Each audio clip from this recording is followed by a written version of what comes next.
Hello, hello, and welcome back to the 3 Up Moon live stream, everybody. My name is Matt, otherwise known as 3 Up Moon. Happy Sunday. It is Sunday, June 13th, 2021. And today we're going to be paying tribute to Super Mario Bros. 1, the original NES first Super Mario Bros. Game, by playing it in 4 different ways. I've been wanting to do this for a while, so we're going to be playing the original game on the NES, but we're going to be taking on the Pacifist challenge, which means that we have to try and beat it without killing any enemies, and that includes bullet bills. So it'll be an interesting challenge. My buddy K Broman, who's another streamer, has tried this before, so it's going to be pretty interesting. Welcome to the stream, Michelle. Thank you for the posture check, and welcome, Daryl. Hope you're having a good day. Sounds like you rehearsed with your band the Screaming Gas and wrote a new tune totally out of the blue. Nice. That sounds awesome. So yeah, we're going to start off with the Super Mario Bros. 1 Pacifist run. Then we're going to do Super Mario Bros. 1 Randomizer run. So we're going to randomize all the levels, the enemies, the item boxes. Then we're going to try and beat the game on the Game Boy Color for Super Mario Bros. DX, which was a game that came out when the Game Boy Color came out, and they basically ported the original game over, but with a lot less screen real estate. And it's got some extra little features. And then we're going to try and beat it in All-Stars on the Super Nintendo. So we'll try and play them, the 4 of them, in a row. It should be pretty fun. Yeah. Stick around. Super Mario Bros. 1 Pacifist Challenge up next. I've always wanted to give this a shot. I'm probably not going to do more Pacifist challenges, or too many Pacifist challenges, unless people request them for our Sunday night viewer request retro streams. And it is Sunday today, so that means that at 6:30 p.m. Pacific, I'm going to be going live again, and we'll be tackling our retro queue. If you have 4,200 Moonstones at any time, you can redeem them for the channel reward. Choose our next viewer request game. It adds it to the ongoing list, and every Sunday at 6:30 p.m. Pacific, I tackle them in order. So you can add any game for Game Boy, Game Boy Color, Game Boy Advance, NES, SNES, or Sega Genesis to the list. You can add a ROM hack for a game from any of those systems. You can challenge me, for example, if you want me to try a Pacifist challenge of a game, you can throw that in there. And then also, if you've made a game for any of those systems, if you're a homebrew developer, because I know a few of our followers are, then by all means, please throw that into the mix as well. Tonight at 6:30 p.m. Pacific, we're going to be playing Little Nemo on the NES, redeemed by Michelle Butterfield.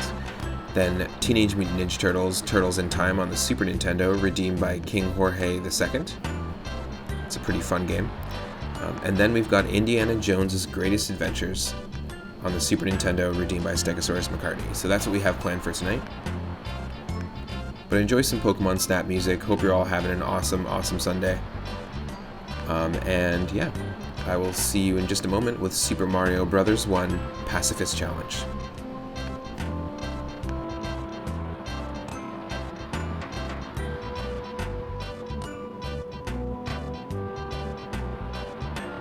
I also want to take a moment and say thank you to Fake Puck for the follow. Really appreciate it. Welcome to the stream. Thank you for the support. Thanks for helping get us closer to 400 followers. Once we hit 400, we're going to be playing Wario Land 4 on the Game Boy Advance.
Alright, welcome to the stream, everyone. Happy Sunday. You should be able to see me. I'll remove the moon in just a second, and you should be able to see the game. And yeah, we're going to try and play this game Pacifist style. I've never done this before. The only rule is that we cannot kill any enemies. That includes bullet bills, that includes Bowsers. We can't use fire flowers. We have to run underneath Bowser, dodge all the hammers and you know, fireballs and stuff. So here we go. Let's do it. Hope everyone's having an awesome day. And this is just one of 4 ways we're going to experience Super Mario Bros. 1 today.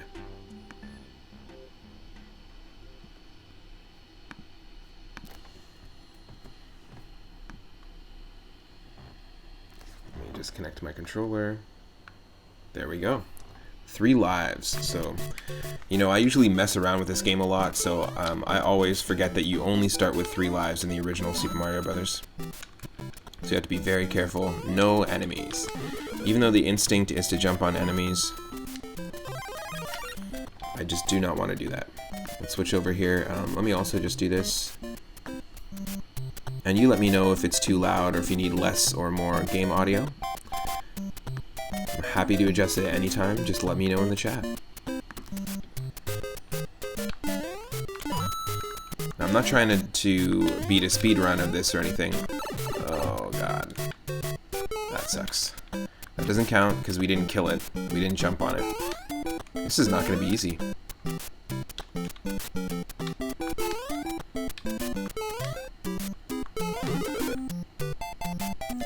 We gotta commit.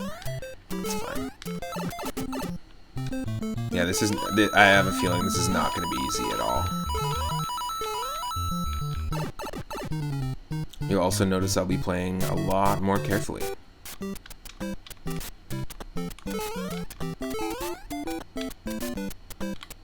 Shit. I was trying to go for the question block, but nope. Audio seems fine. Nice.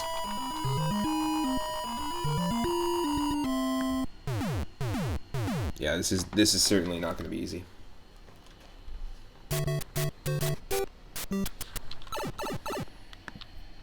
We instantly lose if we jump on any enemies. No, I can get mushrooms. I can totally still get mushrooms. However, I just can't jump on any enemies. Oh my god.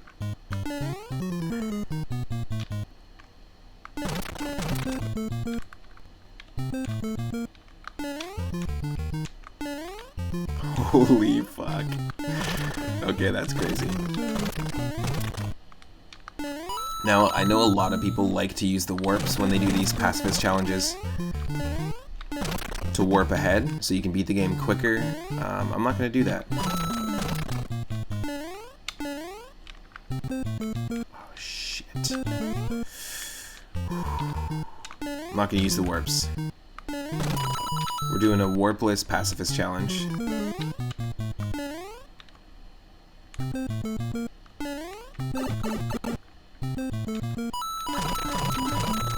I don't know why this is so much harder in my mind than playing a randomizer version of this. And a lot of people are like, "Whoa, I'd never play a randomizer of a Mario game just because it's just way too hard." This is a lot harder.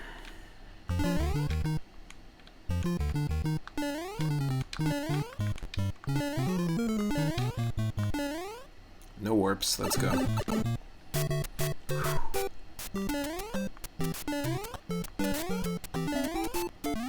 And again, I'm not timing myself, I'm not trying to beat a world record. Really don't care about any of that stuff. Just hanging out and trying to appreciate the game in completely different ways. And it was really fun watching K-Bro Man attempt this. That's fine, that's fine. We can get hit. We just can't do the hitting. Ooh. Well, that's a death. I'm not going to use 6 states. Let's start over from scratch. 2 more lives.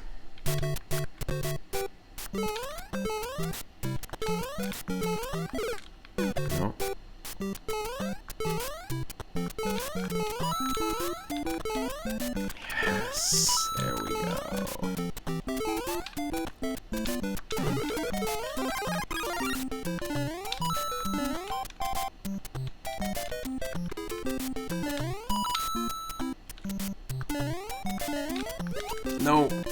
From the top.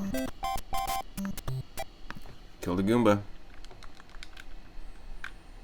Kill the Goomba. Can't do it.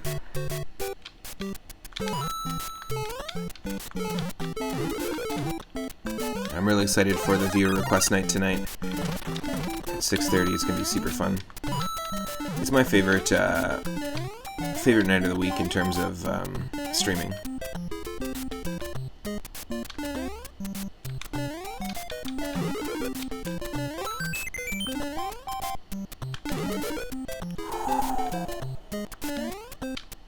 Careful. Nope, don't want that.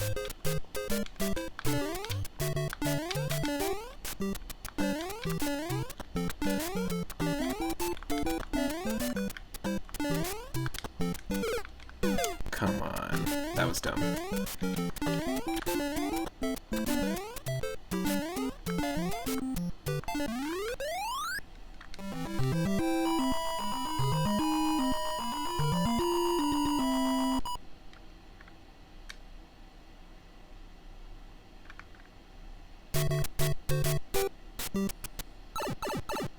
Doing a small Mario run. That's another, it's a category actually that people run in Super Mario World. Oh my god, thankfully we did not kill that thing. Whew.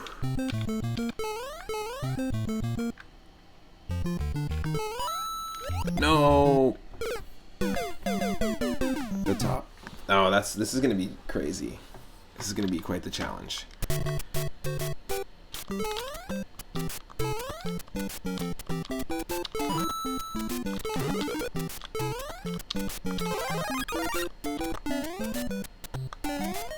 I think it makes sense to go for the one up here over the skip, like over the warp, because just makes the most sense to me. Oh my god. Okay, thanks emulator. Thanks emulator. Is it technically a kill if the Koopa goes into its shell? Don't they pop back out? They don't pop back out in Super Mario Bros. 1. They do in Mario Bros. 3 and in Super Mario World, but not in this game.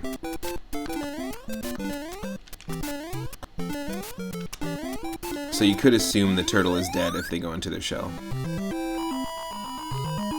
I think most people, when they do pacifist runs of this, you can't hit them. The trickiest is going to be the bullet bill levels, in my opinion.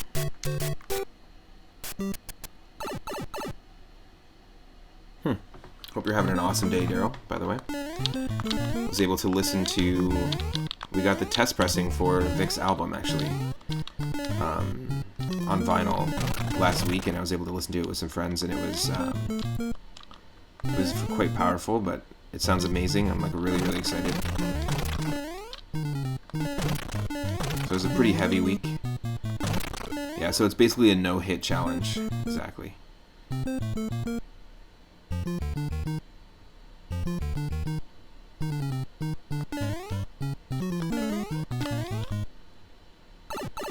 Just chilling out and practicing that song. Nice. What's the name of the new song? No name yet? Just a riff?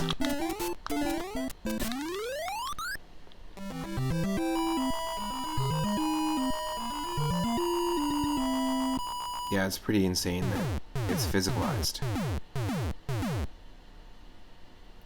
Hit record. Nice. Like hit record, you mean? Like hit record on the tape player, or hit record? No. Whew. You are. You're not gonna make this easy for me, game. Like number one, top of the pops.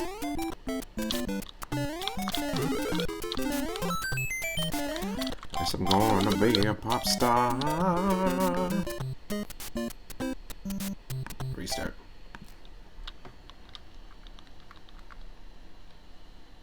From the top again. It's interesting because just your instinct is to kill these dang old Goombas, right? So you just have to fight that instinct. Gotta stomp on these Gooms. But not for a pacifist run. No! See? I like saw it coming. From the top.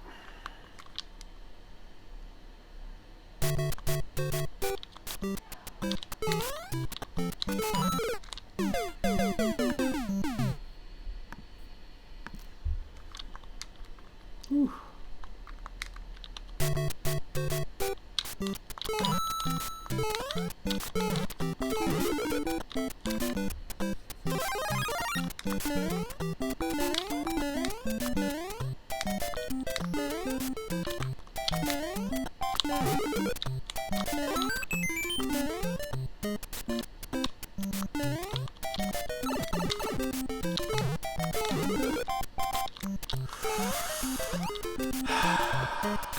That was such a bad way to do that. From the top again.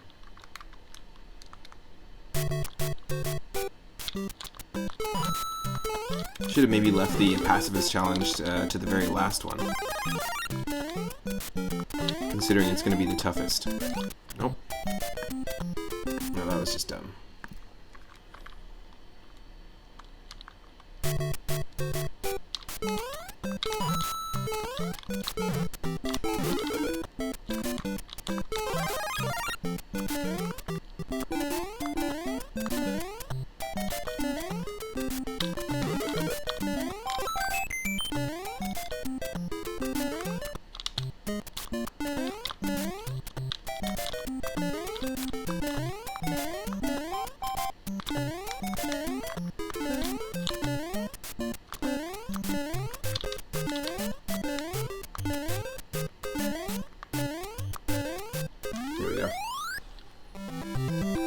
Whew.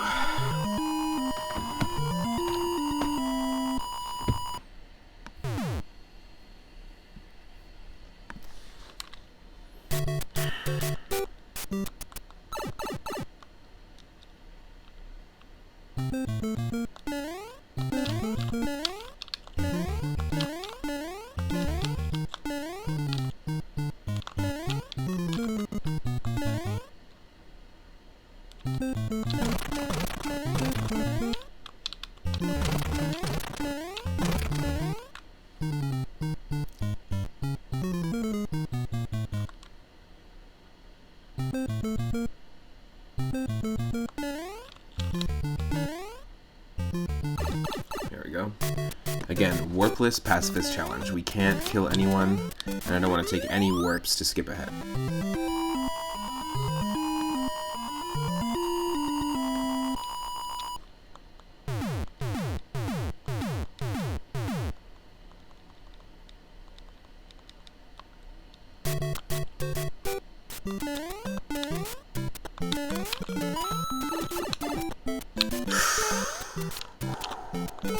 That was crazy.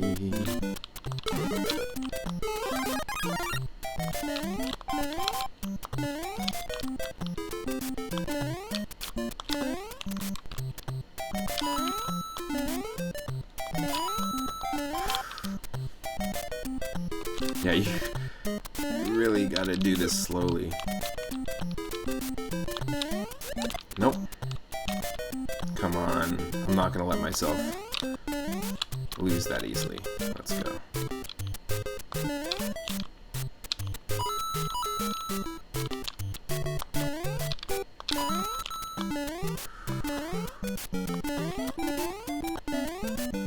There we go.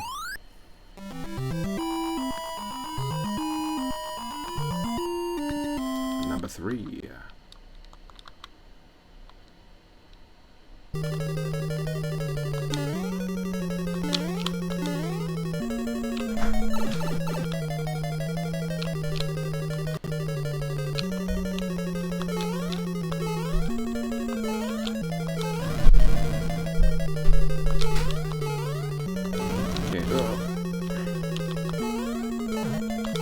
There we go. I mean, technically you could argue that grabbing the axe and cutting the bridge and having Bowser fall into the lava is not running this a pacifist challenge.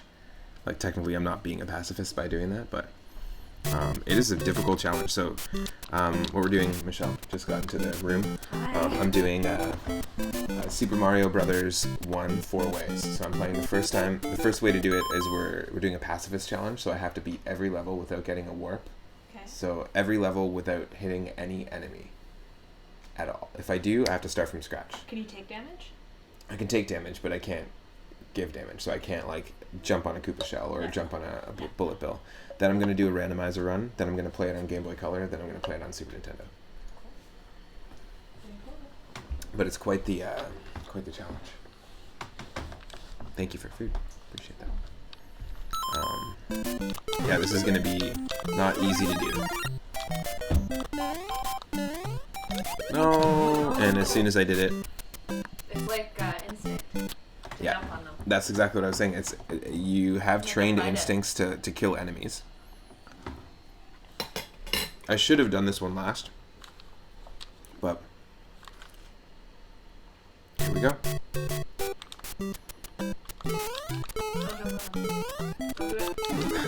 Don't do it. Don't jump on him. No, that's fine.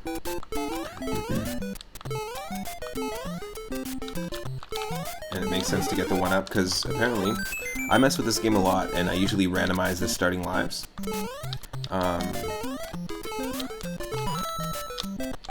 Yeah, I randomize the starting lives, and there's actually 3 lives when you play this game, the original game. Like, you only get 3 lives, which is pretty crazy.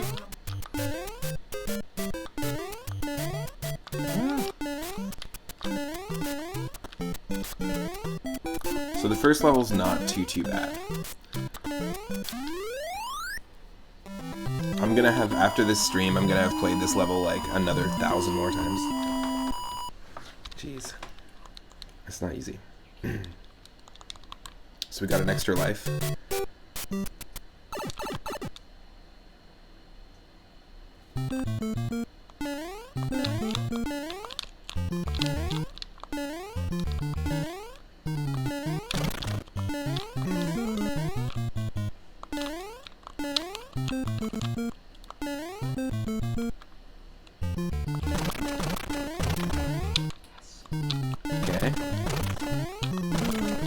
And you might as well cheese this level because it's just a lot easier to avoid everybody.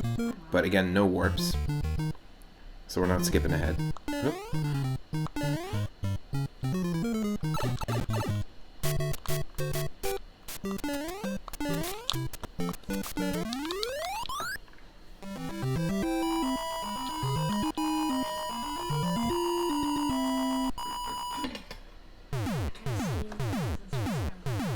What? They're lighter. I steamed them instead of scrambling. Oh, nice. Yeah, it's a good texture. Definitely. Whoa, whoa! Now, it doesn't really make sense to get fire flowers in this run because... Oh, that's it. It doesn't make sense to get fire flowers because it doesn't give you an extra hit like in the other Super Mario Brothers games. If we get hit and we have the fire flower power-up,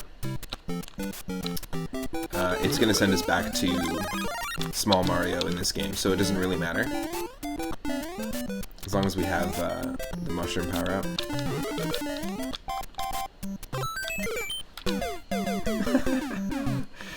Might as well restart it. That's awful. This is going to be rough. Let's take a sip of that coffee. Do you have anyone coming for plants today? Or? Not till Tuesday. Michelle keeps a really lush jungle going on in our home and has a bunch of propagated plants that she's been able to sell and give off to some other awesome homes. So it's been awesome.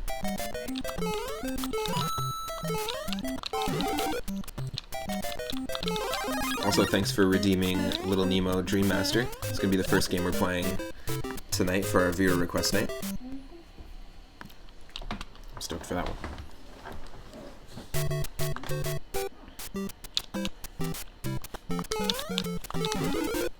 Ooh, ooh, ooh.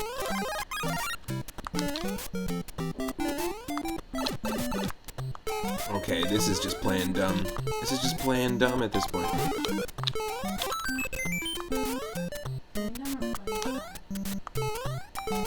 Oh. Damn it. That's fine. It's fine. It's fine. It's fine. Weird. Apparently there's a halfway checkpoint in this level. That's also very strange. Are there invisible checkpoints in this game? I had no idea. But it starts me off halfway through the level though.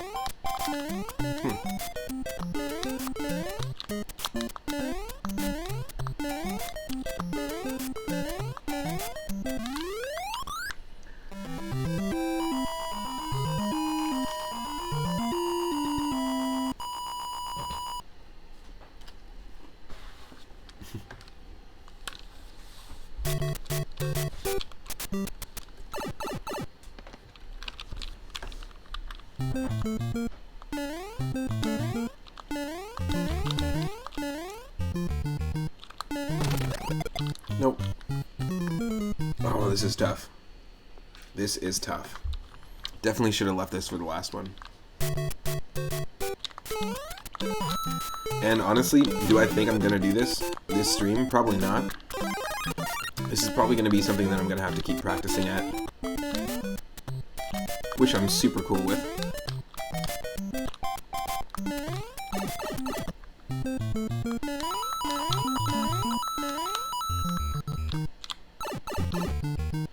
Now, I've got lots of memories with Super Mario Bros. 1, and one of them is that my dad has a bunch of brothers and sisters, and my cousins on my dad's side of the family.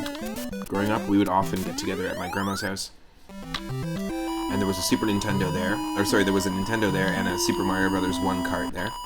And because we had so many cousins, I have distinct memories of like waiting in line, like maybe 25, 30 people in line, and people playing Super Mario Bros. 1.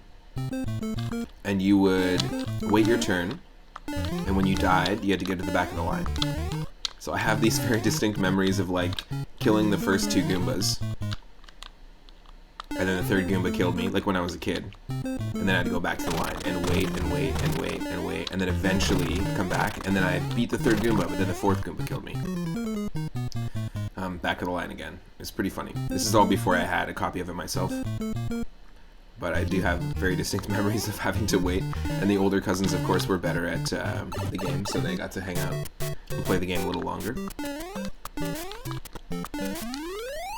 It was the epitome of get good, you know? You just gotta get good.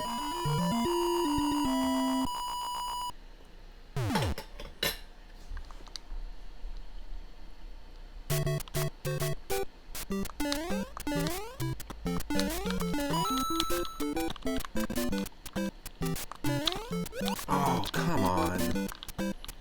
No. No. I'm not accepting that.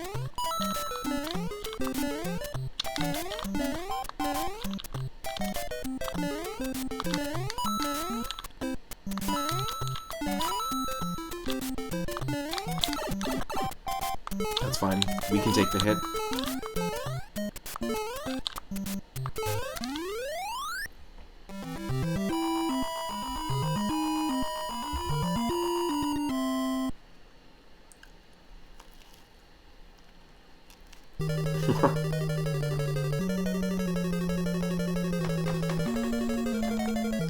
Wow. I apparently forgot how to eat as well.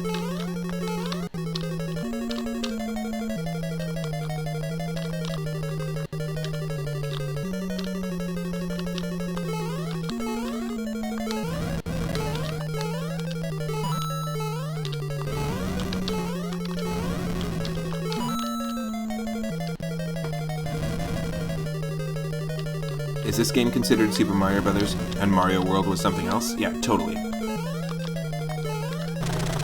Also, welcome to the stream, Yonoku. So this was Super Mario Brothers, the very first one in that series, and then Super Mario World could really be considered the 4th game. And it was the first game. Basically, it was a launch title for Super Nintendo.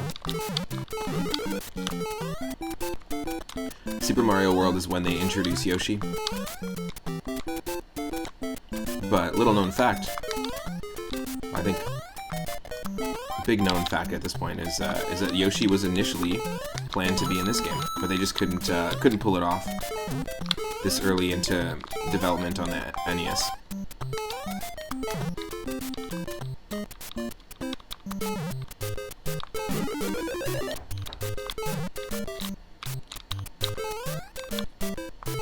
So the goal here is we're doing a pacifist challenge. I can't, wow, oh my god. I cannot jump on or kill any enemies. And when we're done, I'm going to play a couple more versions of this. We're going to do a randomized version of Super Mario Bros. 1. Nope, we just lost. That was so dumb. I'm not counting that. I'm not counting it. But yeah, the goal is just avoid all enemies in this run. But we'll be doing a few different versions of this game. Am I able to play... no, I do a mix of both. Kinoku.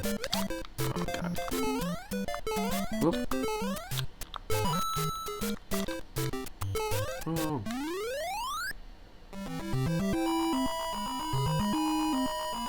I'm also going to start doing some Switch streaming soon, too. With some Stardew Valley, some puzzle games, and we'll play some Super Mario Sunshine. That's our goal.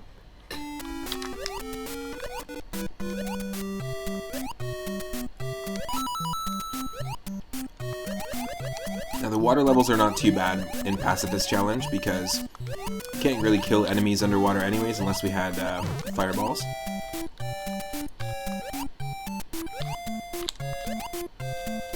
Yes.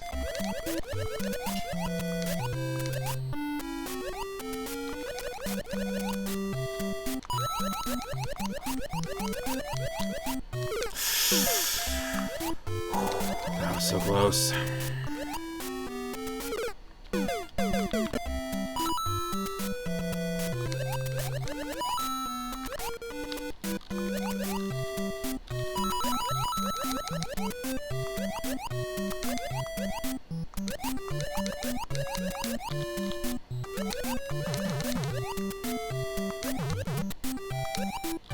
Okay. So I'm trying to do this warpless, but again, it's not super not easy to do. But you should try it yourself if you know Super Mario Bros. 1 well. I highly recommend checking it out. It was watching another streamer attempt this with warps that got the gears turning in terms of how could I experience this game in a different way.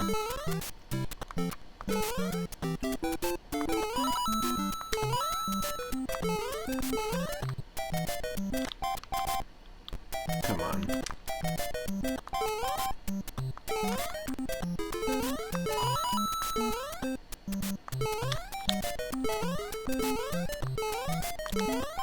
So there's a few levels here that are actually working quite well for us.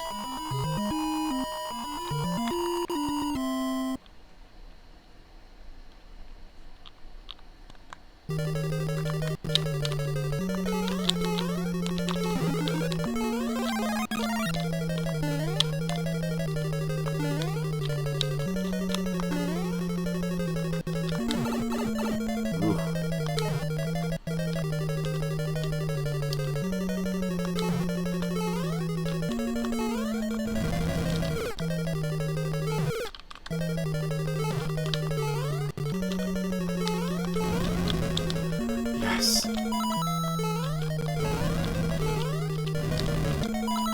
That's rough. Oh. Oh.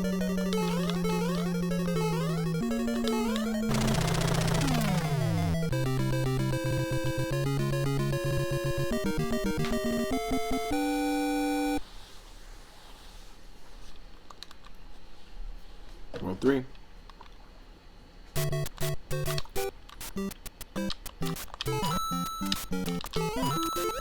Oh, fuck's sake.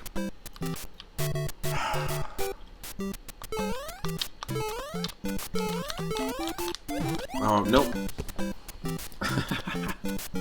I'll try one more, maybe 3 or 4 more attempts. This is going to be a grind. This particular challenge.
See, a few more people are joining the stream.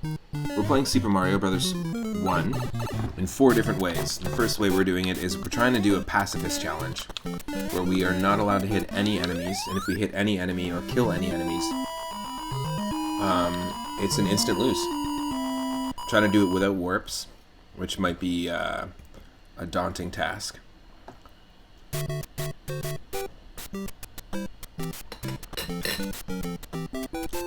Okay.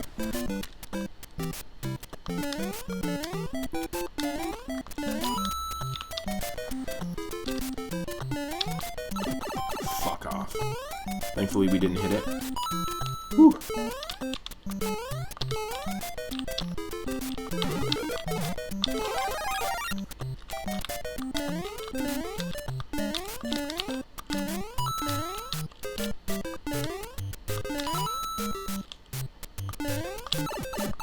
No. Again, we can take damage, but I don't want to keep taking damage. That's not good.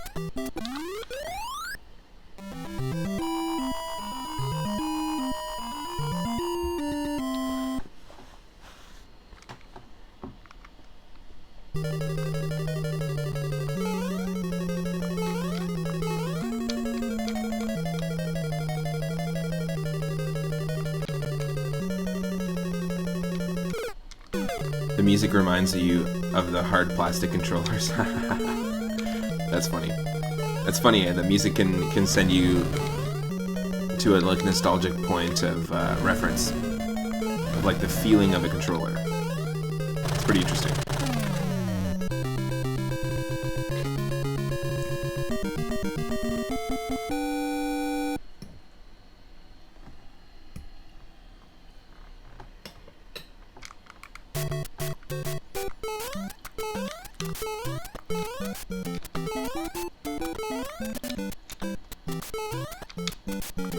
Oh, fuck. That's fine. We didn't kill it, though.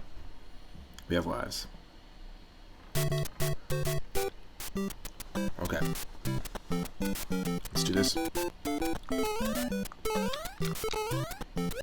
Nope.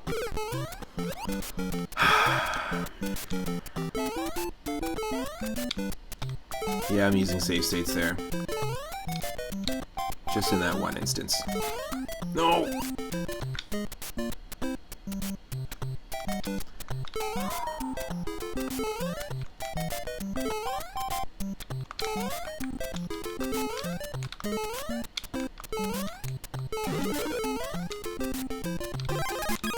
I mean, it's not really gonna help us to have a Starman.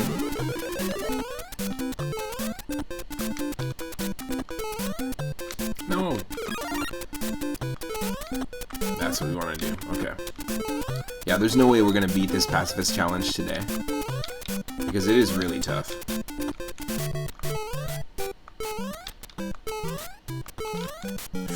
Fuck off. Yeah, no, this is a loss.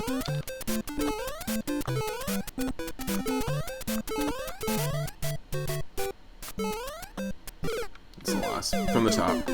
We'll do a couple more times from the top. And then we'll move on to the next way to play this game, which is we're going to do a randomizer version of Super Mario Bros. 1, where we'll take the original levels, the enemies, the item blocks, all that stuff, and shuffle it around, including the music.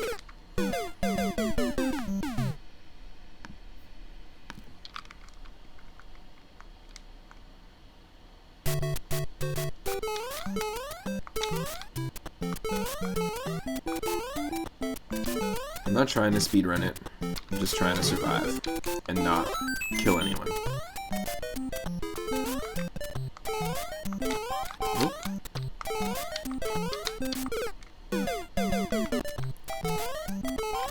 Come on, that's what we're talking about.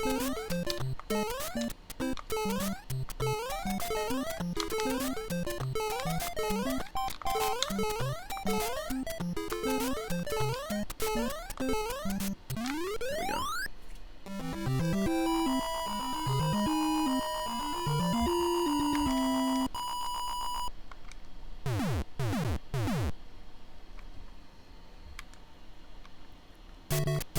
For those that are new to the channel or just joining, I stream every single day from 1 p.m. Pacific onward, and a couple days ago we did a multi-randomizer stream where we randomized the first 3 Mario Brothers games, Super Mario Land 2 and Super Mario World. So if you're into that kind of content, you want to see some more randomizers or challenges, click that follow button. Fuck off. Holy shit. From the top, Pacifist challenge, can't kill anyone. Let's go.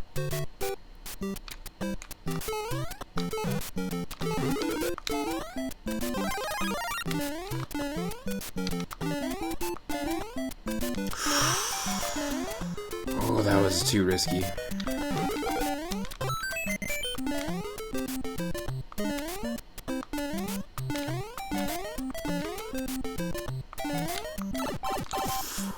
So close.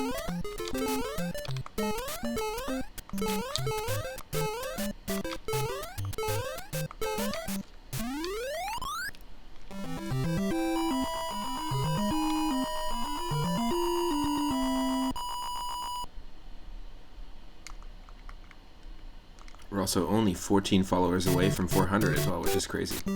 Because it was only last month that we hit 300.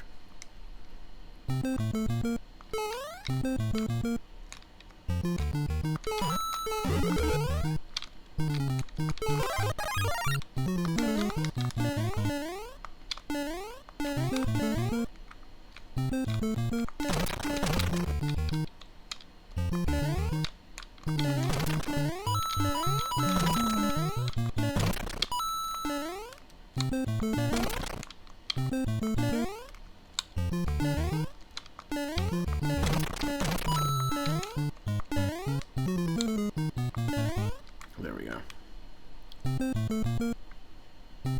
Again, no warps and no damage to any enemies. That's our goal.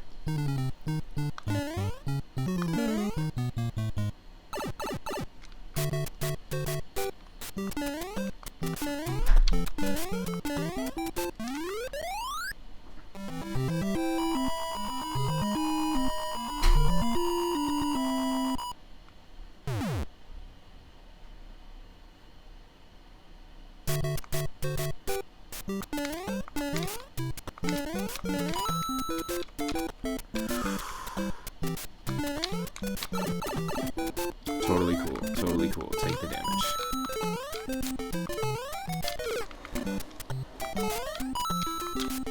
Okay, that's just dumb. If we're gonna die, it's not gonna be because of that, that's for sure.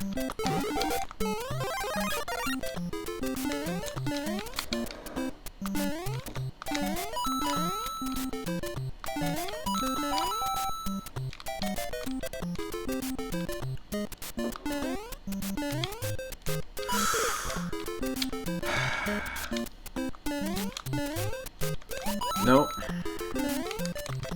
Fuck off. This is gonna be, this has to be considered a loss as well, too, because we did hit the Koopa.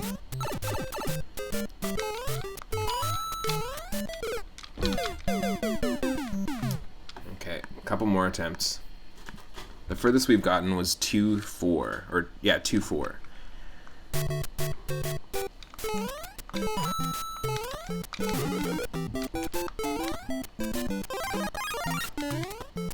It's a totally different mindset that you have to put yourself in. Yep. When you're playing a Pacifist challenge. This is crazy. I don't know how people do Pacifist challenges of Ninja Gaiden. Here's looking at you, Vigo the Carpathian, another retro streamer and drummer, who recently introduced me to Kabuki Quantum Fighter on the NES through our viewer request nights. Really, really cool game. But he runs Pacifist challenge runs and Pacifist speed runs of Ninja Gaiden, and Ninja Gaiden's already a super, super difficult game. Hey Mike, welcome to the stream. Hope you're doing well.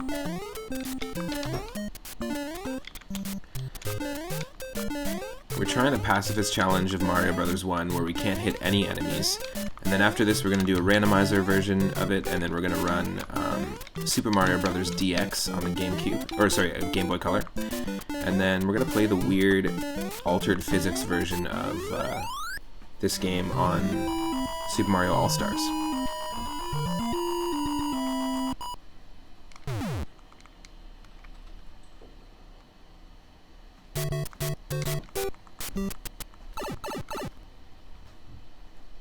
This is definitely, I think the Pacifist challenge will definitely be something we have to work at.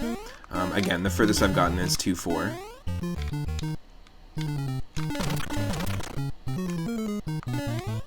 Just easier to do this. 1, 2, 3, 4. Yep. And no warps. I'm trying to play all of the runs with no warps, by the way.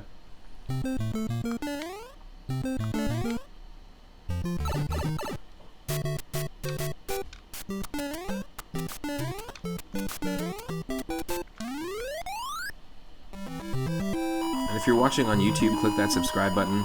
I've got all sorts of really cool challenges like this that we've done, and retro game randomizers, and basically every single stream that I stream live on Twitch, it's uploaded to my YouTube channel. Twitch only lets you keep VODs up for about a week, and of course, yeah. Let's try this again. Yeah, nope. Let's just wait. It's better to wait. So we already lost this run because we hit that Goomba.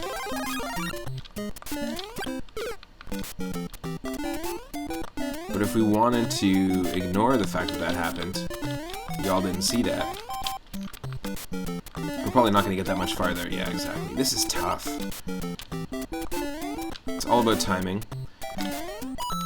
And it just goes against everything that you know about Mario games.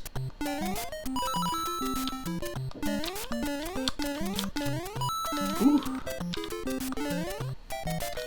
Well, that was just dumb.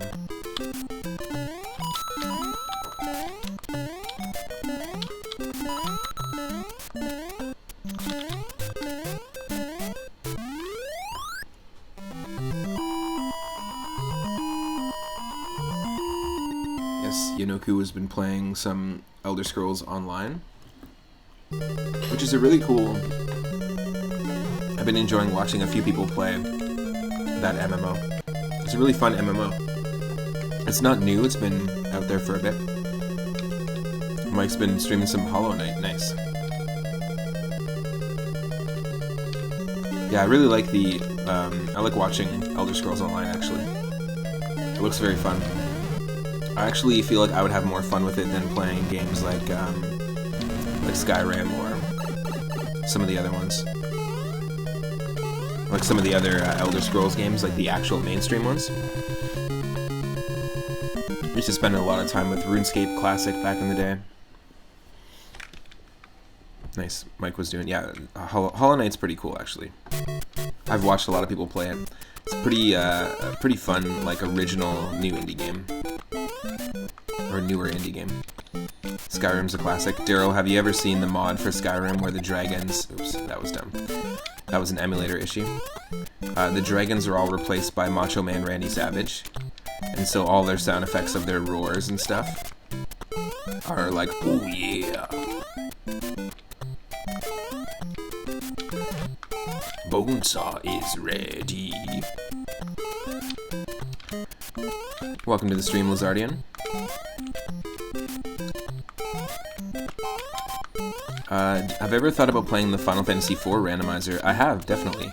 I haven't played FF4 in a bit. But I was thinking about doing another randomizer of an RPG, because the very first playthrough I ever did on the channel was Earthbound. And we did Earthbound Ancient Cave mode, and I know that Final Fantasy IV has a similar kind of mode that you can add, which is sort of like a dungeon crawling mode that randomizes the game into a dungeon. But I love Final Fantasy IV, it's one of my favorite games, one of my favorite Final Fantasy games, so it could be very fun to try out. That one and Final Fantasy V I've considered randomizing. And I've also considered diving back into Earthbound, trying another run, doing another Ancient Cave run, because it was very fun. It took about 6 streams or so to beat. Very fun challenge where basically it was an entrance randomizer, and every door you go into takes you to a new area.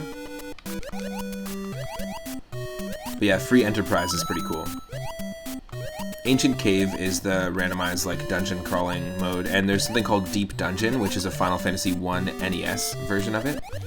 It turns Corneria Castle into like an 8-level sort of labyrinth sort of thing. And then Mike was saying that you like the Thomas the Tank Engine mod in Skyrim. Nice, there's so many mods.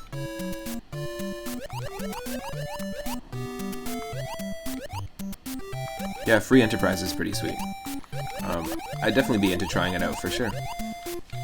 I've actually got some really interesting randomizers in the works. We're going to start using the brand new, more updated version of the Mario Bros. 3 randomizer. We're going to do some more 64 randomizer. And because we recently played Donkey Kong Country and 1 and 2, those two are also in the list of ones to try. I also found a randomizer, and I'm not sure how good they work, for the NES Little Mermaid game that Capcom made, and it's one of the games that we played and beat in our viewer request night. It's actually pretty fun. We've also got a randomizer for Joe and Mac on Super Nintendo, and Double Dragon 2. And Double Dragon 2 The Revenge on NES was one of my favorite fighting games.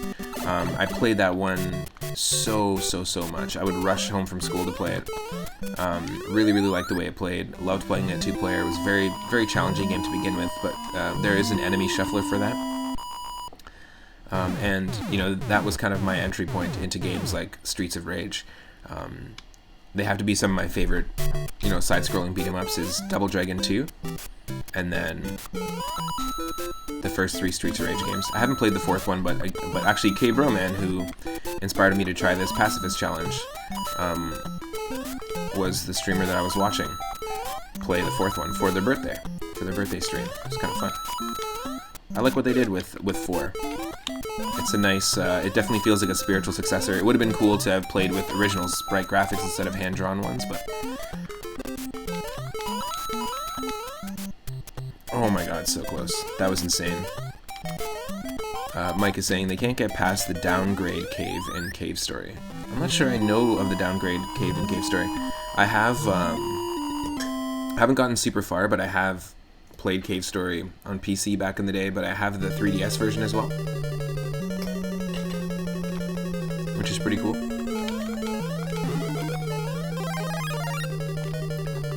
Ooh, Lizardian. Final Fantasy V Career Day. I have no idea what that is. Let me just add that into the list. So yeah, there's Final Fantasy IV Free Enterprise. There's Final Fantasy V Career Day.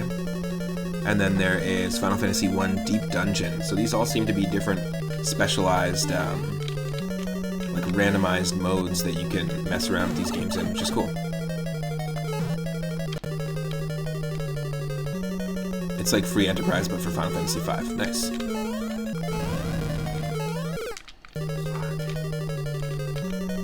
Mike is saying that the downgrade cave is the cave just up from the farm area. Okay. Why can't you get past it? Is it just the enemies are too tough, or...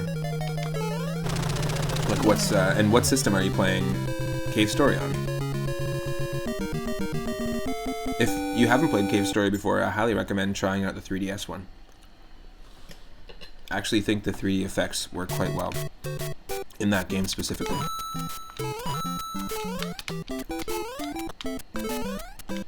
Okay, 3-1. This is the furthest that we've gotten.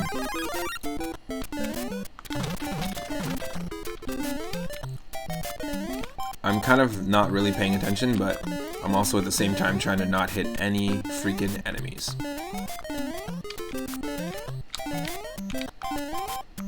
Oh, no! Yeah, it's a lot harder than you think. Cave Story plus tough enemies and the area... Oh, Cave Story plus. Tough enemies in the area downgrades all the weapons. Oh, shit, okay. So it's like a hard mode section. Holy shit, take the hit, and run. I know that we already, like, accidentally jumped on the one Koopa. But we're just practicing. And yeah, there's no way we're gonna beat this Pacifist challenge in its entirety today.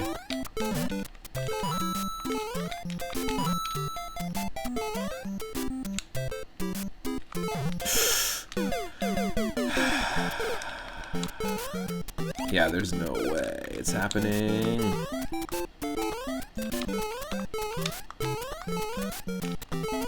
This is a pretty tough challenge. Like, you would get to skip all this if you used warps, so. The fact that we're trying a warpless pacifist challenge in this game is nuts. Nope. You really just have to memorize the levels and exactly where the enemies are going to be in the original game. And to be honest, I play so much more of this game randomized than I do the original. So it's going to take a lot more practice to remember where the enemies actually normally spawn. Oh, for fuck's sake. Okay, we'll do one more attempt, and then we'll switch to the next one, which is going to be a randomized version of this game. And weirdly enough, I feel like I'm more at home, you know, playing a randomizer where I have no idea what's coming up.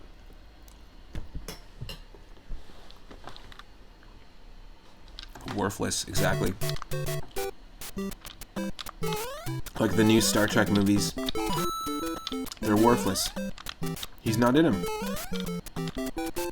He just ain't in them.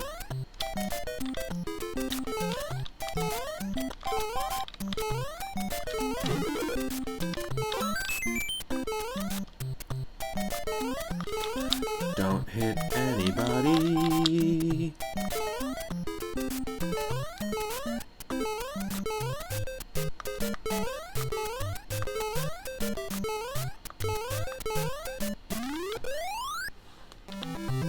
We were approaching the Mario Zen moment, the Zen state, but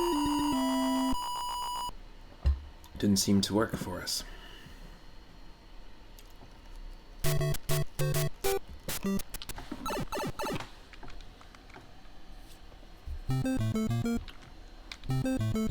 Now, I shared a memory,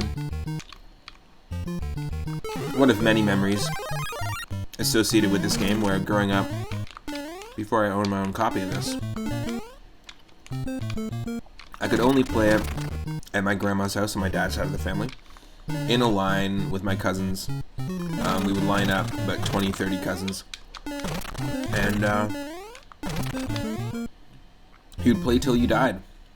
And when you died, you went to the back of the line, and you couldn't play again until then. Pretty crazy.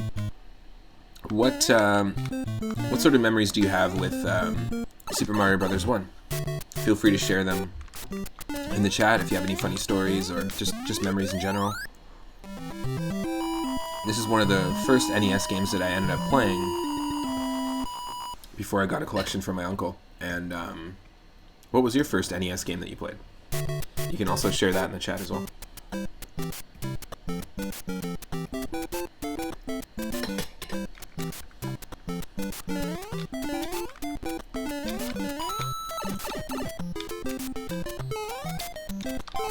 All you have is pain for experiencing lost levels. Yeah, lost levels is a tough challenge.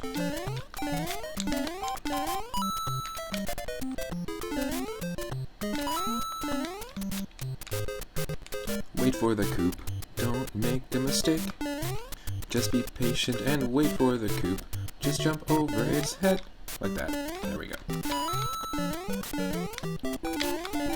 I think the trap you can fall into with a pacifist run is moving fast. And I know there are people who try to get like the world record or to beat the pacifist run as quick as possible. Yeah, that's crazy. You gotta sometimes just stop. Stop.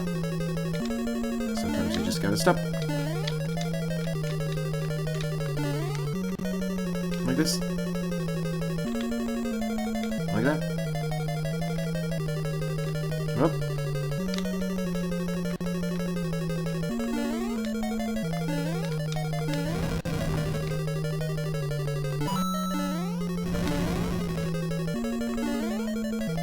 Oh, no.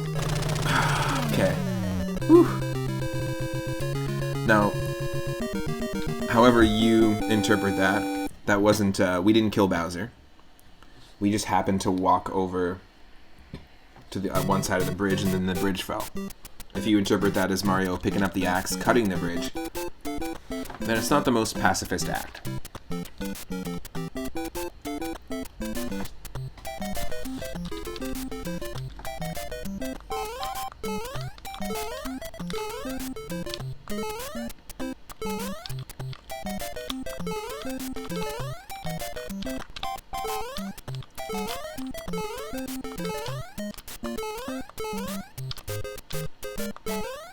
No. Okay. That sucks.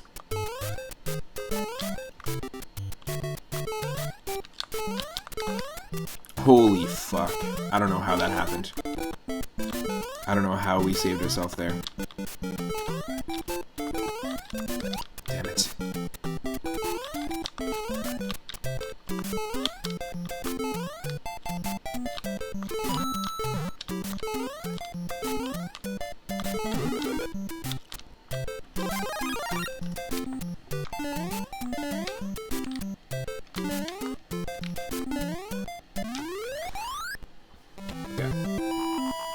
So 2-2's underwater, fairly easy. 2-3 is a run for your life. It's a bunch of jumping fish on the bridge level. That's right. Run for your life. It's a bunch of jumping fish on the bridge.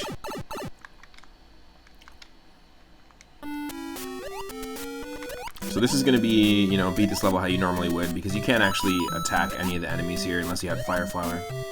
And I mentioned before, getting the Fire Flower in this is pointless because if we get hit as Super Mario, we're going to return to Small Mario. If we get hit as Fire Mario, we don't return to Super Mario, we just return to Small Mario. So it doesn't give us an extra hit.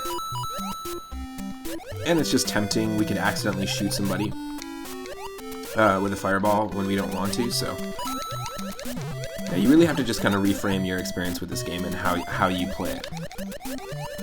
And reframe your instincts a little bit, but this is cool. It's a fun sort of thing, and again, I have no idea how people like Vigo the Carpathian, for example, speed runs of Pacifist Ninja Gaiden and some other crazy games. I've seen people do pacifist challenges of Castlevania 1 as well, which blows my mind. I don't know how the hell that's possible. You are allowed to kill the bosses in a lot of pacifist challenges because some games just don't allow you to progress unless you beat a boss. So a lot of these runs are, there are exceptions.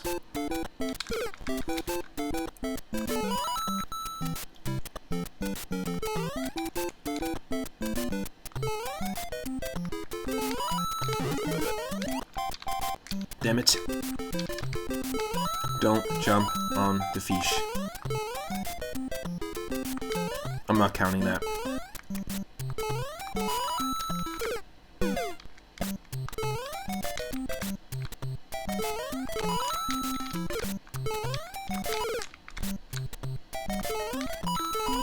There we go. Holy fuck, there's no way.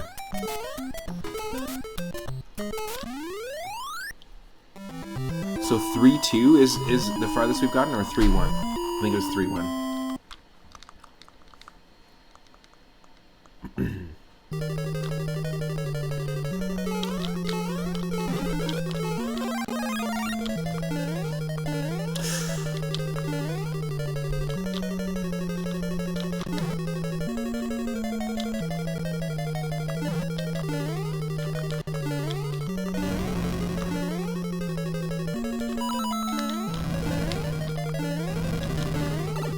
It's okay, it's okay. Keep running.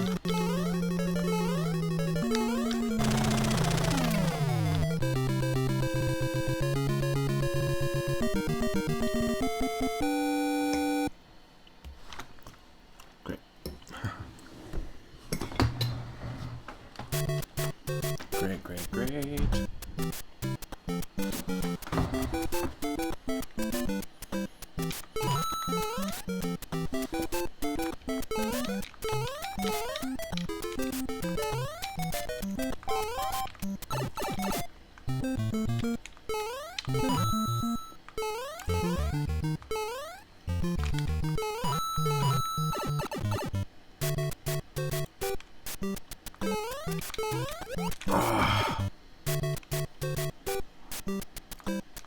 Yeah, like I said, patience, right?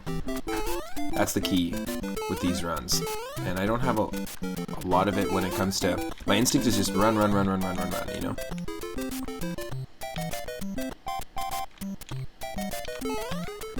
But really, we have to just wait when we're doing this.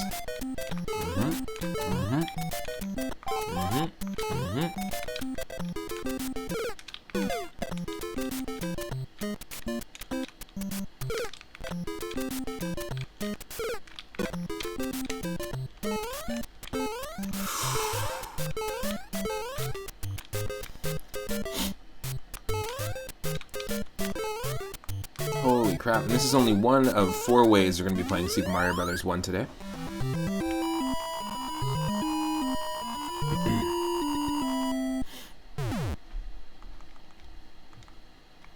Okay, 3-2.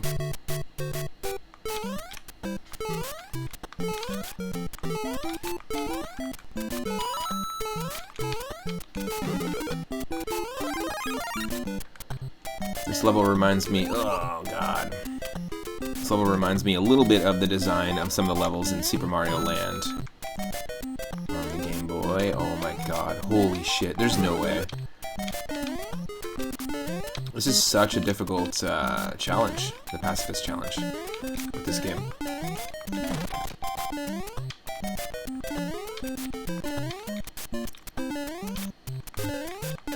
It's definitely gonna need some brain training to wrap my head around this and be able to actually do it in one run, but we've already, like, technically, like, a couple of times accidentally lost.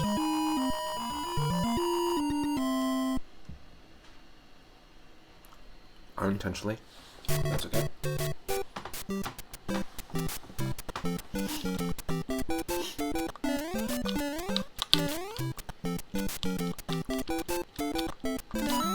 Look how many coins we have, everyone. 42. It follows us everywhere. That number follows us everywhere.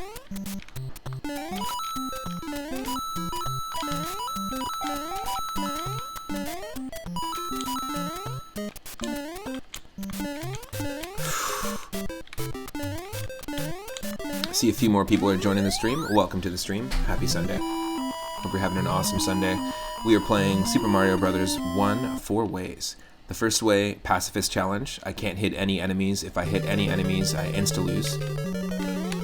I can get hit myself, but I can't deal any damage. Fire flowers are useless in this. After this, we're going to play Super Mario Bros. 1 randomized with shuffled levels and enemies, level order, that kind of thing, and music. Then we're going to play Super Mario Bros. 1 DX on the Game Boy Color. And then the All-Stars version, which controls completely differently.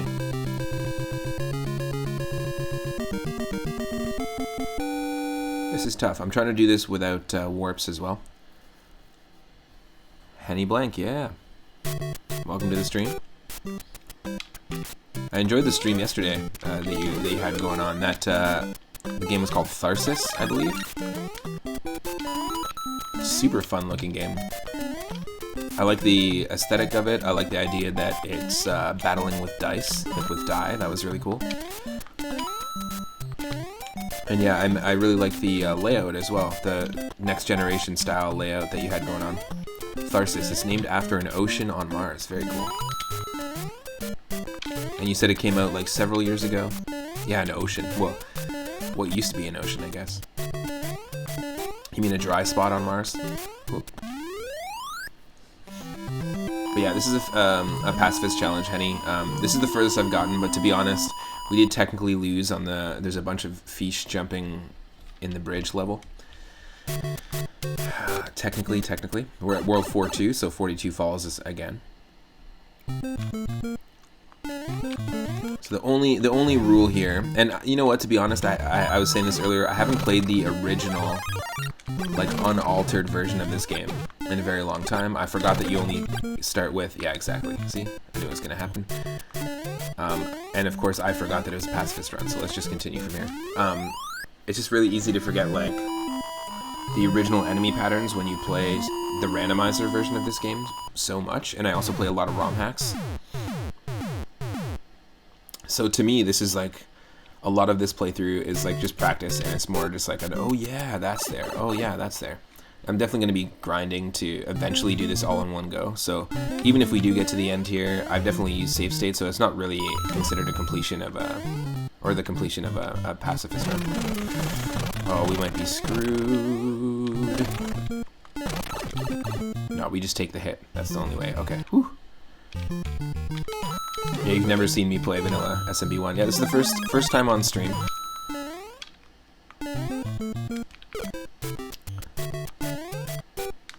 It's not easy.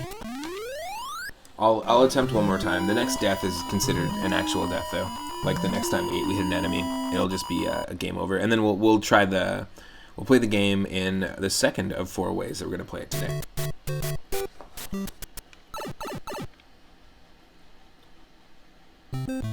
It is an interesting challenge, and I got the idea from watching another streamer attempt a Pacifist challenge of this.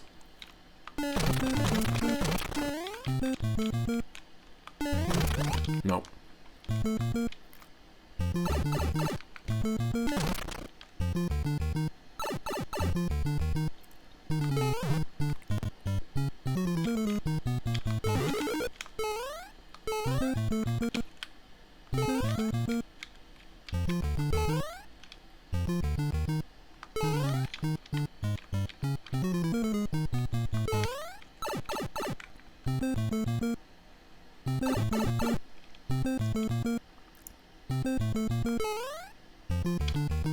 Yeah, this is not easy.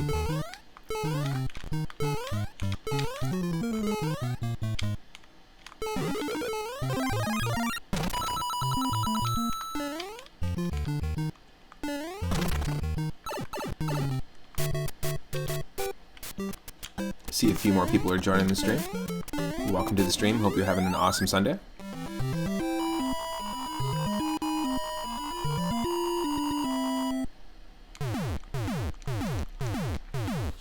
Definitely, this is already considered a failure in terms of the Pacifist challenge, but I'm just gonna try to trek through. The goal here is don't hit any enemies. They can hit us, but we can't hit them.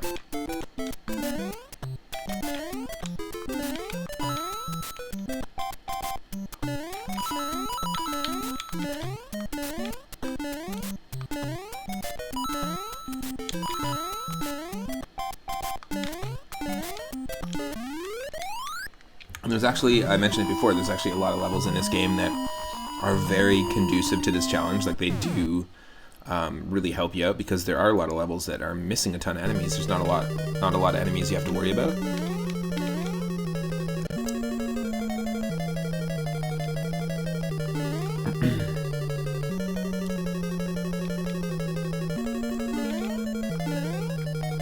Okay, we have to go from the top.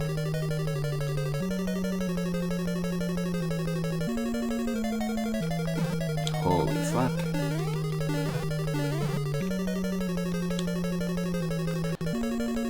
These levels, if you don't know where you're going, are also quite annoying. They can be annoying.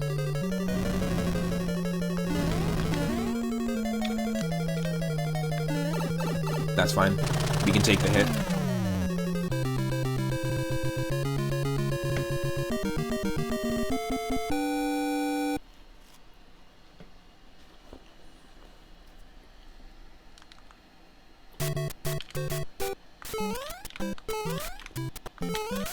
Don't jump on enemies, you don't need to.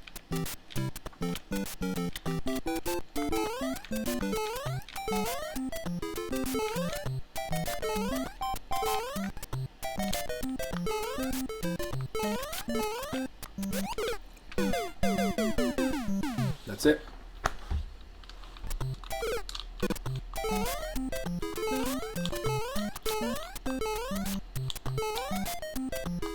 It's definitely a failed run for sure. Yeah, definitely a failed run. This is a tough one. And even with warps, I'm just trying to think about it.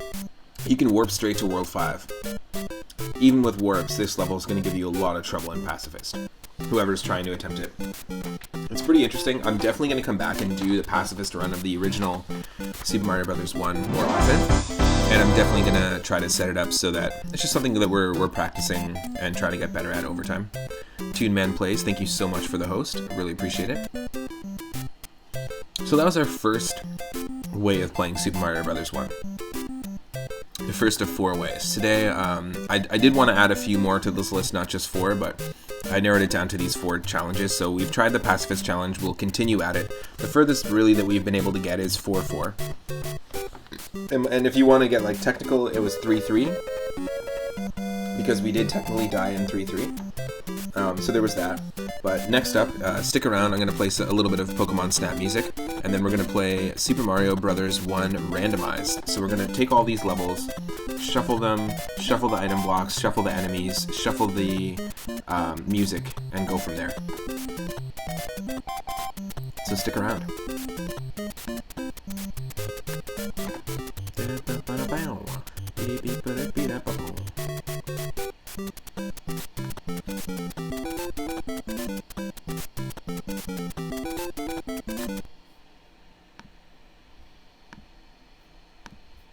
I'll be right back with Super Mario Bros. 1 Randomized. Stick around. I'm just going to take a quick break, make a coffee, and we will continue. And this time, we don't have to worry about not killing enemies. We need to kill enemies. We need to try and get to the end, and we're also going to do this challenge and play this game warpless. I'm going to try to do all of these runs warpless. After the randomizer, we're going to play Super Mario Bros. DX on the Game Boy Color, which was a game released on the Game Boy Color just to kind of celebrate the fact that they could make games in color and make them look that good. So they pulled the NES game into the Game Boy Color with a lot less screen real estate. But also there were games like Super Mario Land 2 that had different colors. There was Link's Awakening that was remade, Link's Awakening DX. So there's a handful of DX games. Tetris DX was a color-enhanced version of the Game Boy Tetris, and that's still, to this day, one of my favorite Tetris games. I will be right back.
Alright, thank you so much for your patience, everybody.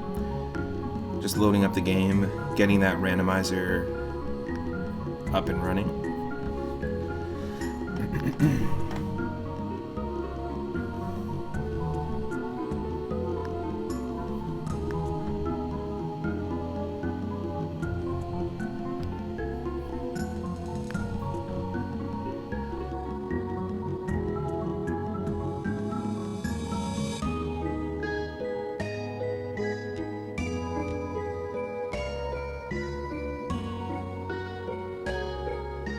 So this will be the second way we're going to be playing Super Mario Bros. 1 tonight, or today. Later at 6:30 p.m. Pacific, I'm going to be going live again, and it is Sunday, so it's our viewer request retro night. We're going to be playing 3 games from our ongoing queue of retro games. If you have 4,200 Moonstones, you can add any game, whether it's a ROM hack, or you want to challenge me in a game, like a Pacifist challenge, or you just want to see me play the game. Any game for Game Boy, Game Boy Color, Game Boy Advance, NES, SNES, or Sega Genesis. And yeah.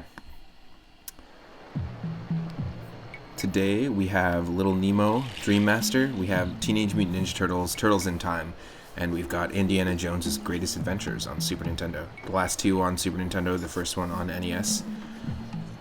Really excited for it. It's one of my favorite series of streams. My favorite type of stream to do is the viewer request nights, because I just get introduced to and reintroduced to games I haven't played in a while or haven't played ever. Of course. And we drop our good old controller. Happens once a day, so it might as well happen now. Get it over with. Do do do do do do do do do do do.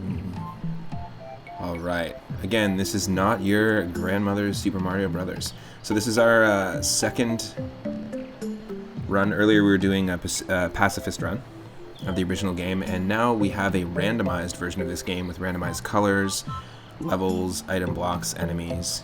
Let's see if we can beat it warpless.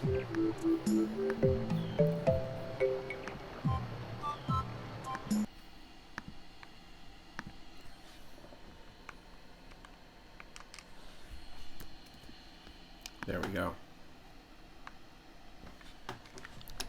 So we start with 11 lives, not 3. It's a randomized amount. And we've got ourselves very, very different versions of these levels. Underwater Hammer Brothers. Mario looks like he's dressed like Waluigi.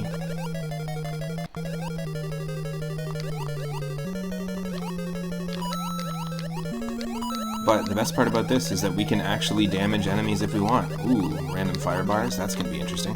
So normally I turn the fire bars off, and I decided not to this time around. Usually you can exclude them from the enemy randomization if you like, but I decided not to. So this is actually going to be a little bit of a different randomizer run if you've seen me do Mario Bros. 1 randomized before. It's pretty nuts, and I don't know why, but not knowing what's coming next is so much more reassuring for me than knowing what's coming next. I don't know if it's because I've like ingrained that in myself as an improvisational drummer or as a session drummer. I often love to jam with people before I've even met them, or love to jam with pretty much anyone just to see what kind of musical conversation we can have. It's pretty nuts. And I think that's probably why I enjoy a lot of these randomizer runs of retro games, is just not being prepared.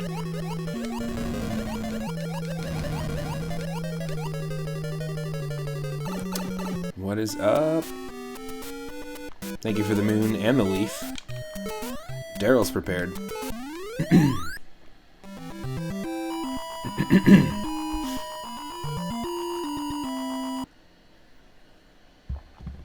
Yeah, it's a whole other ball game when you can actually attack enemies, though. I highly commend K-Broman for being able to, 1, beat the game Pacifist. Oh my god, what the fuck? You're kidding me. Thank god Mario has Neo-like powers and can stop fire bars in their tracks. Okay. That's chaos.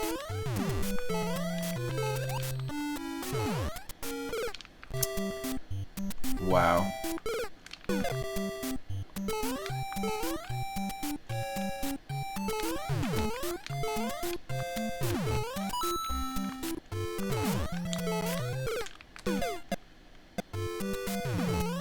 Whew.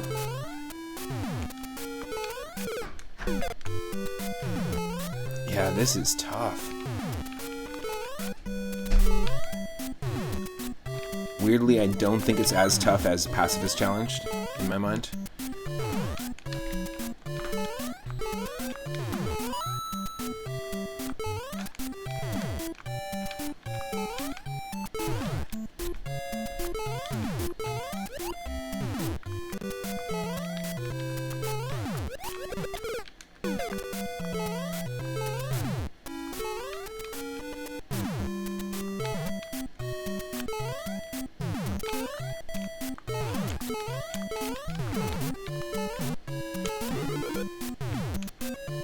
Take it. Maybe I won't. Fine, maybe I won't.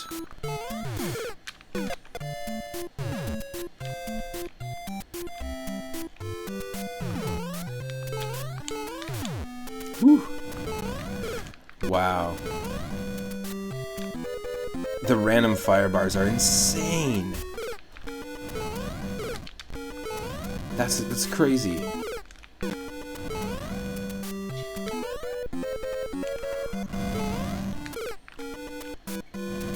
Is that even possible?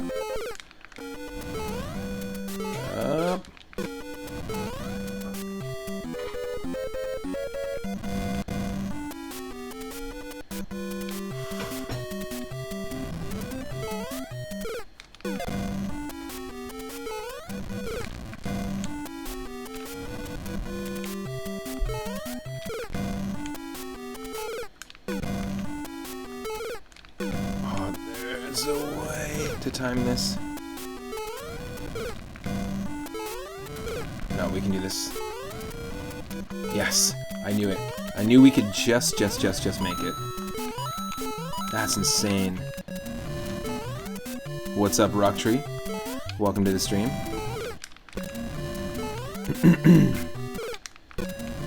Holy shit.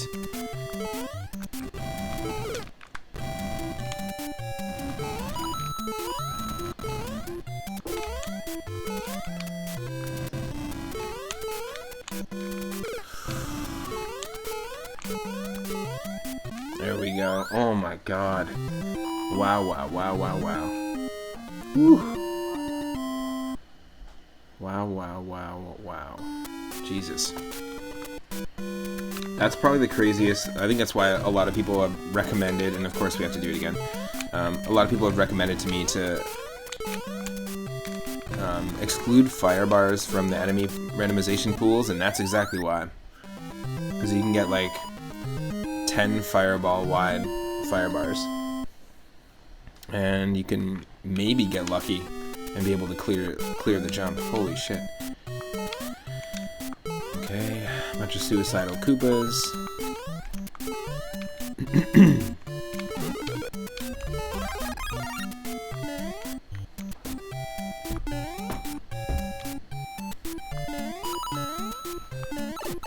Oh. Okay, so the big fire bars always stop. Interesting.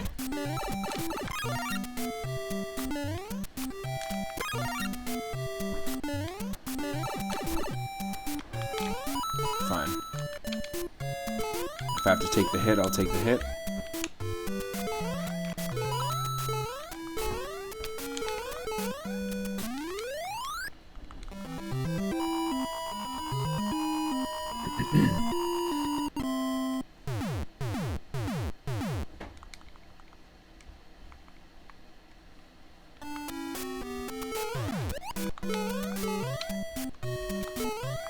So we actually don't transition into the next world until we hit a castle level, so even though we're in World 1-4, we actually have to have a castle level randomized before it shifts us to World 2. So worlds can have any number of levels, because of the way we've shuffled them around. Nice. Holy fuck, that's a lot of enemies.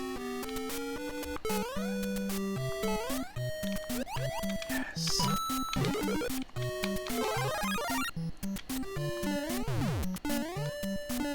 I'm digging the Waluigi palette for Mario as well. NES Waluigi.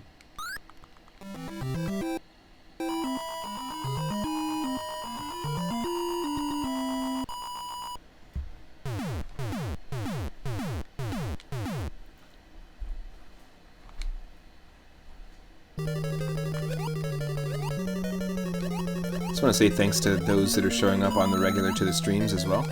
It means a lot. I've been noticing that stream attendance has been growing as well in the last couple of weeks, so thank you so much. And if you're not following the channel already, click that follow button. Recently streaming some Minecraft. Nice.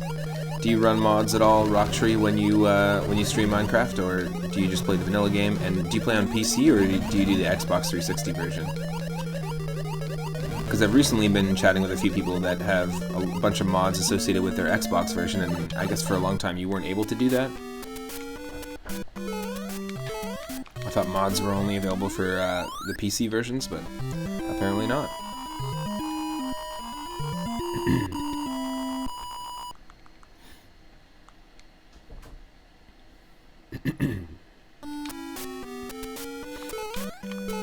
You play Bedrock. Oh, cool. But you're looking into trying Java version soon. Very cool. Yeah, I used to do, me and Stegosaurus McCartney used to play a lot of Minecraft, and we had a dinosaur mod where you could, like, breed and resurrect dinosaurs, kind of like Jurassic Park. We had a dinosaur farm, there was time travel in it. It was really cool. So 1.6 is just 1.3, but with a few slight changes. But yeah, as you can see, we're still in World 1. We haven't hit that castle level yet.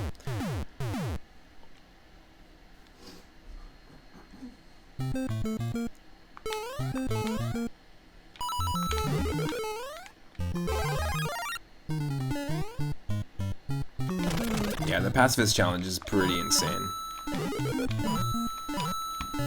It'll definitely be something we're gonna work at for sure. Nice. We've got gray and green Fire Waluigi. That's a great palette.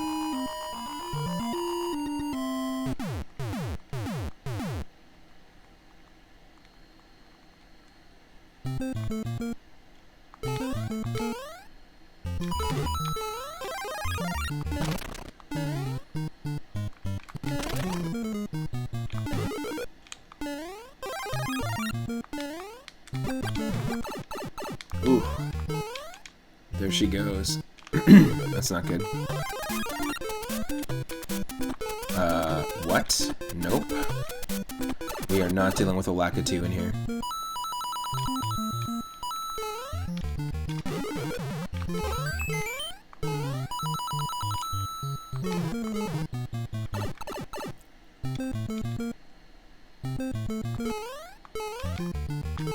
Oh.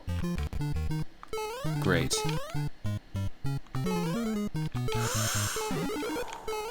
Wow. That was pretty insane. Again, we're trying to do warpless, but with the randomizer, I've actually randomized the warps, so even if we did try and take a warp, it might send us backwards. Just to kind of deter me from even using them. And I usually remove the warp whistles in Super Mario Bros. 3 when I randomize those as well. If you want to try any of these yourself, go check out the big list of game randomizers. There's a ton that exist for a ton of retro games, and you'd be surprised at the amount of games that you can actually shuffle attributes of to give yourselves just a unique experience. And most randomizers all work based on seeds, kind of similarly to Minecraft and how it generates a world. Or similarly to roguelike games like The Binding of Isaac Rebirth. If you like a seed, or you find a seed that works, you can actually share it with people, and oftentimes people will race randomizers. And if you aren't following Speed Gaming already, go check them out. They're a really cool Twitch and YouTube channel. They facilitate a ton of races. We'll be doing some races and some more co-op streams on the channel here as well in the future. And just this past Wednesday, I started a co-op Pokemon Emerald randomizer. We're doing a Nuzlocke challenge, me and another streamer, Rathe V. Murray. And we'll be continuing again this Wednesday with part 2. But it was the first like co-op stream that I've done with another streamer, and it went really well. So you'll see more of that stuff on the channel for sure.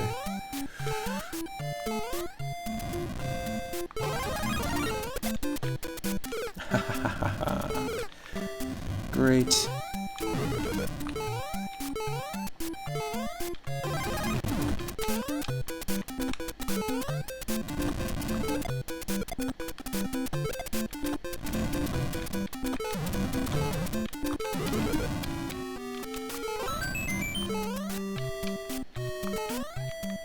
Wow.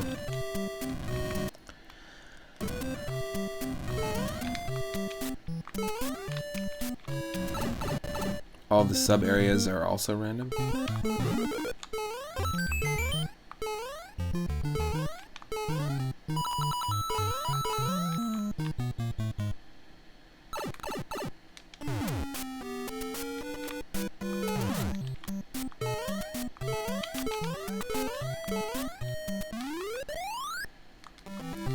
World 1-9. Look at this. So yeah, you can get some pretty crazy stuff going on when it comes to this. Also, if you want to try out this exact seed that I'm playing and you want to play these exact levels, the seed is way too long for me to share right now in the chat, so you're shit out of luck. But go to the Super Mario Bros. 1 randomizer and just randomize one for yourself.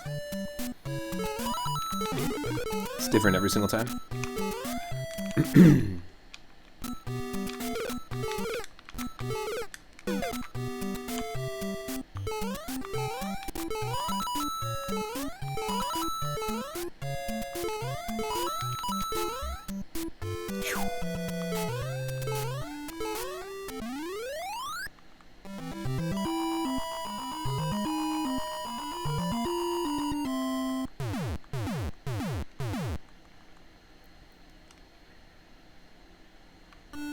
World 1B and 1A. Oh my god, it's going super long. Most of the levels are going to be in World 1 here. That's funny.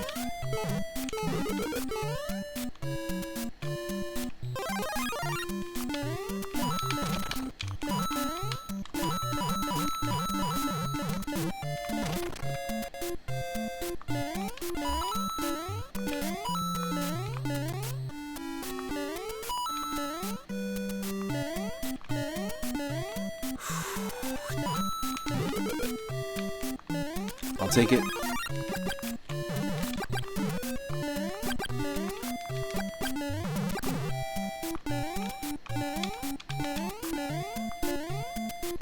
I can't imagine somebody trying to do a randomizer run, but also Pacifist. A combination of the two. Pretty nuts. Okay, World 1C. Jesus. Wow. Wow, wow, wow, wow, wow.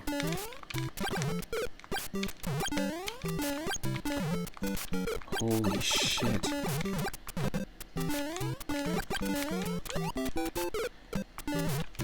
Oh my god. This is chaos.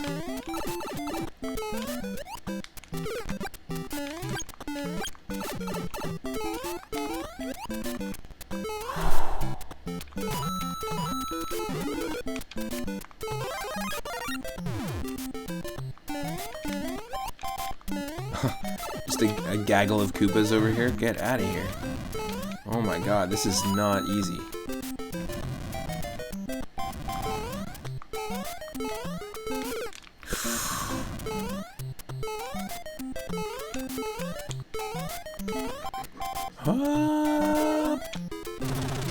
Wow.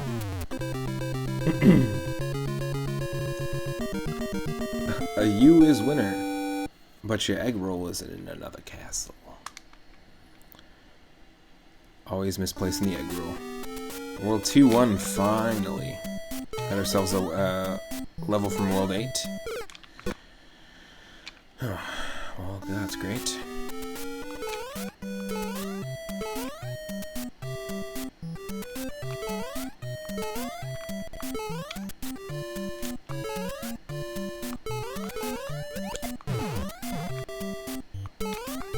This is nuts.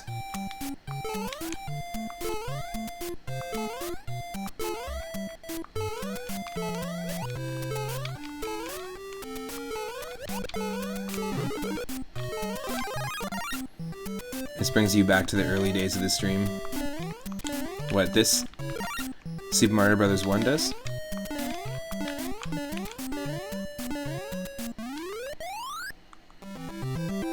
Whew.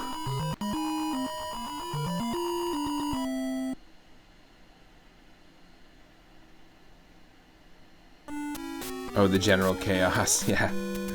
And fun, nice. Yeah, this is a pretty chaotic seed that we've got going on right now.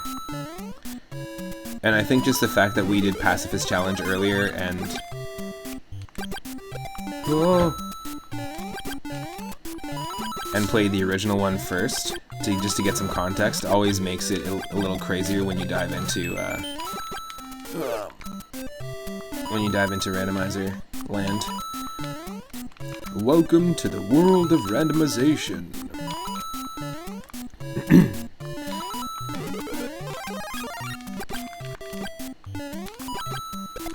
Oh, you donkey. Ooh. There's still fish in this bridge. It's still difficult.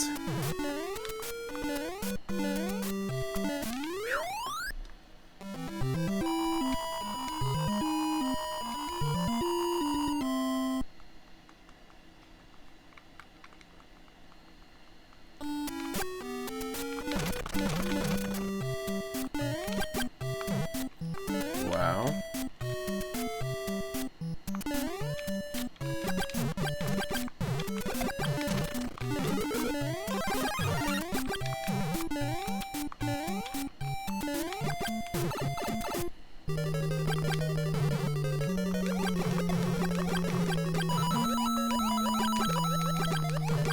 Holy shit.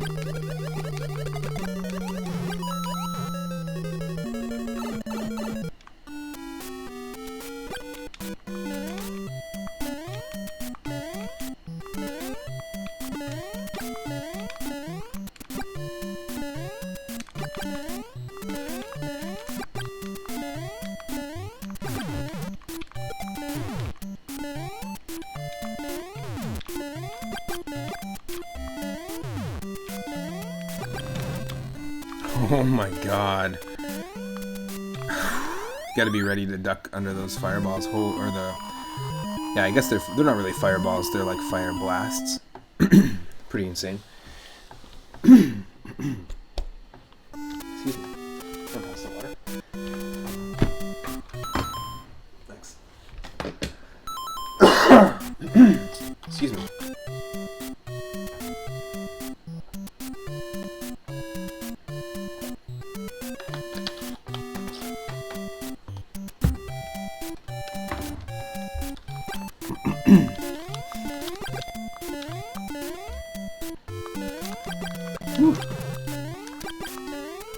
It still makes no sense to me that for some reason I feel way like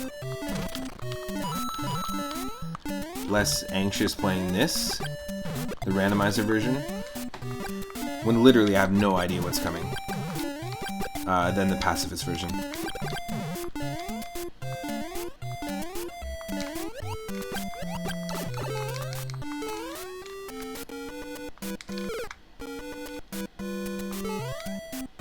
Probably just because when you know you can't do a specific thing, it makes it a lot tougher.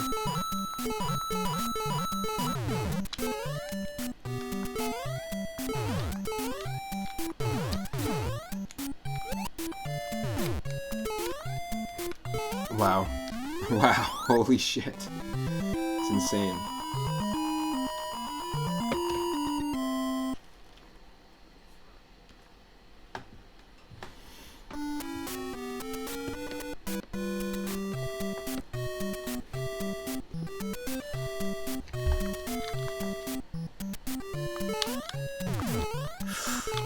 So, like, imagine this level in Pacifist. It could work.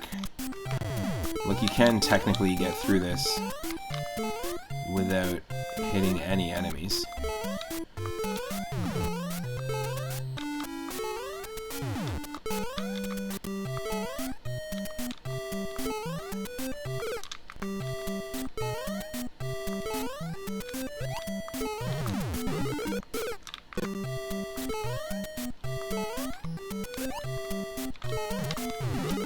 We totally could do this level Pacifist for sure. This becomes the tricky part.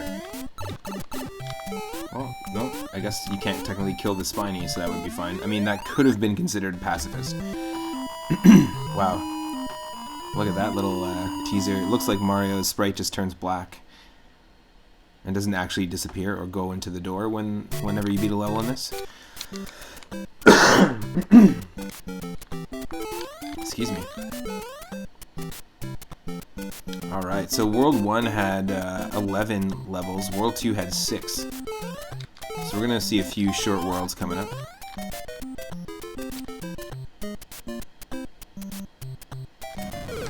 Wow.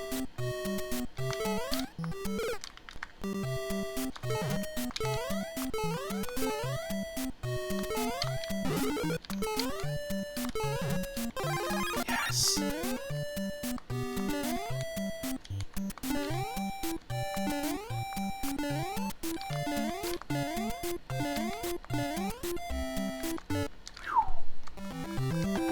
That's some dodging.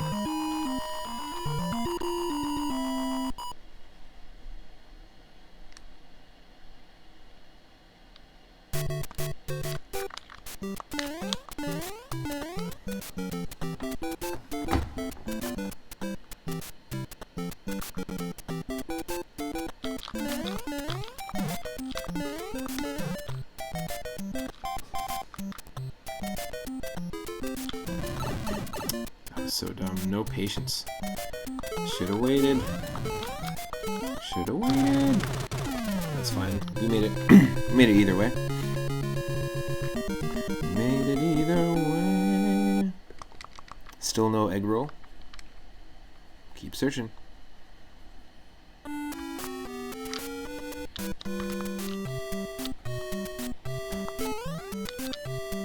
Well, that was dumb. I couldn't even see anything. Thank you, emulator.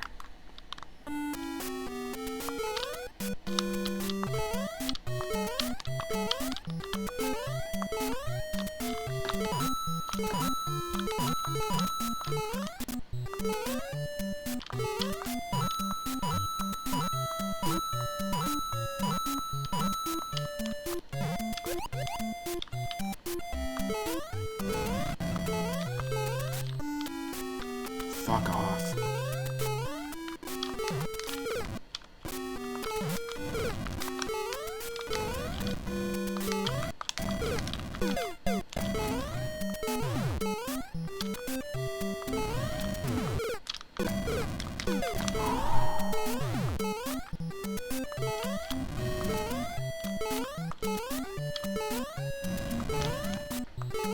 Oh my god.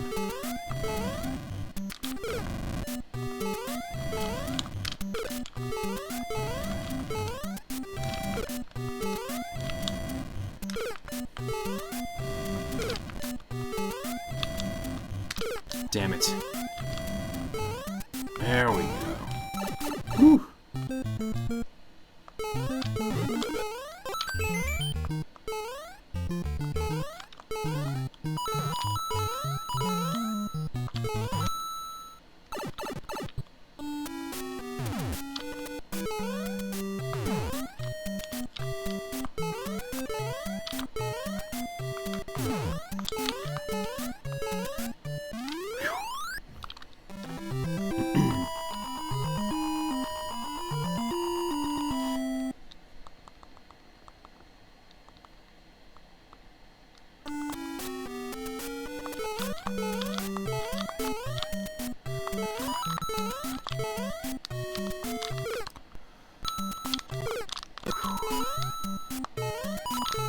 Yeah, this is a much tougher version of this level.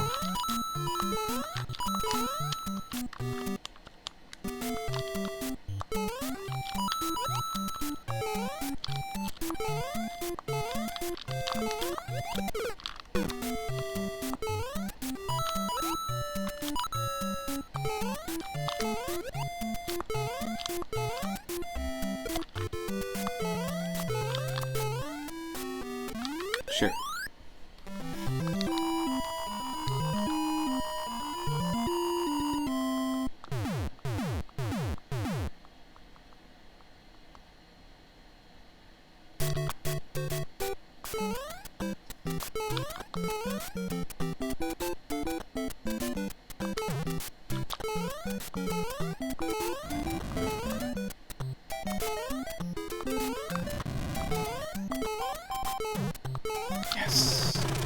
3-3.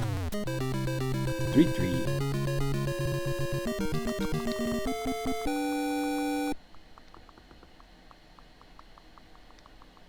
Nice.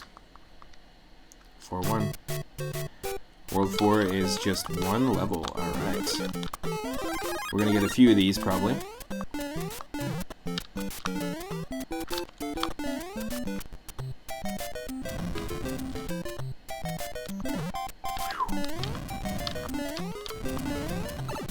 That's fine. It's fine. It's fine. It's totally fine. That's not fine.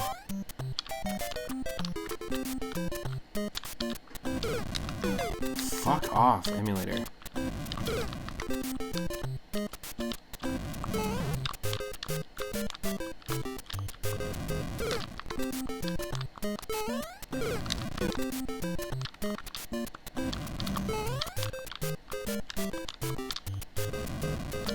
Yes.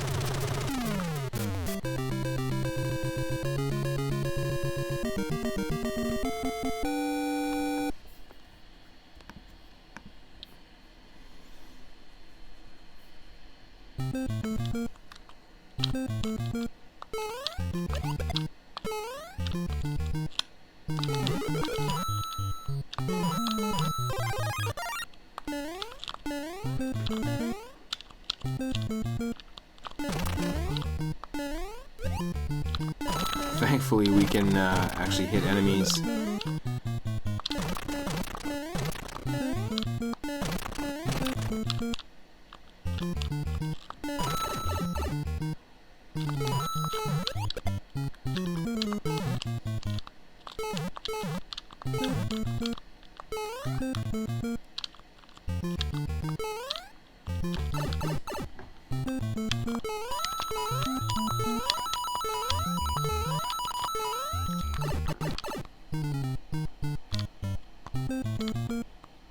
So yeah, what are you up to for the day, Daryl? What were you doing earlier? Besides, or I guess you were jamming with your band, right? You were jamming with Screaming Gas today, or was that yesterday? Haven't really talked to any of my bandmates in the last little bit because we haven't really been able to get together and jam. Yo, Cyphers, welcome to the stream. Yeah. We're doing Super Mario Bros. 3 in multiple ways today. So today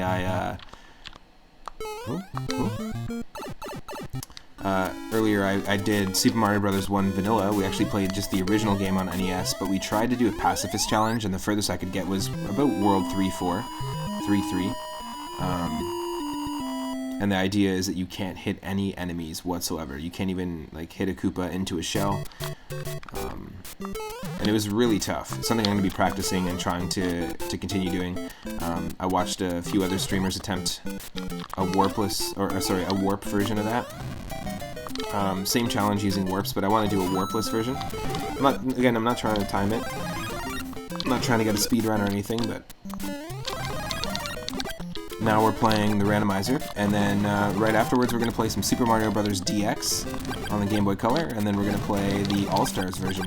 So just to show off the game in different iterations and different ways that you can play the game.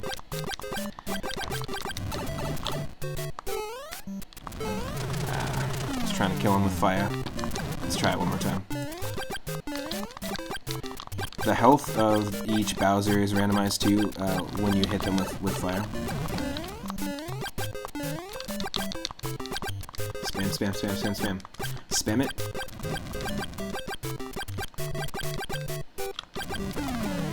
There we go.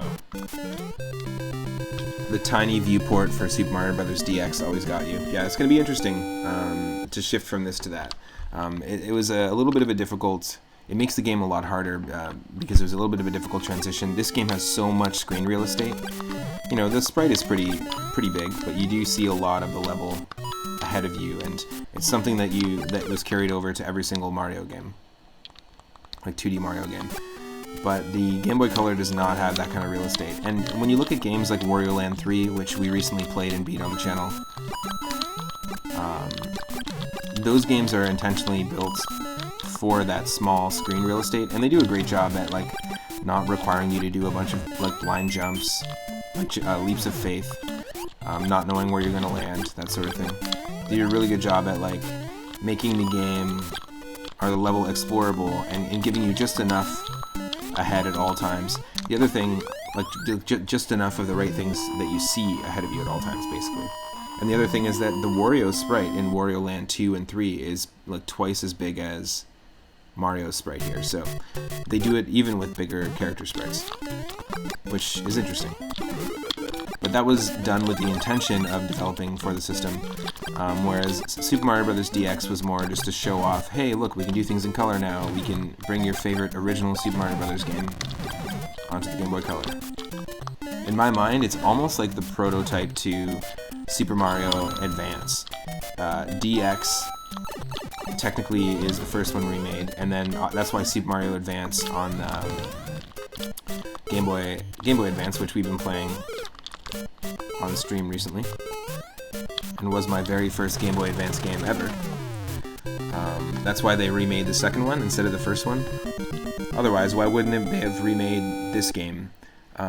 You know, maybe brought like the All-Stars version of 1 over to the Game Boy Advance. Well, it's because they kind of already did the remake thing very, very recently, because the DX games came out right around the corner from, or sorry, the Game Boy Advance came out right around the corner from the DX releases.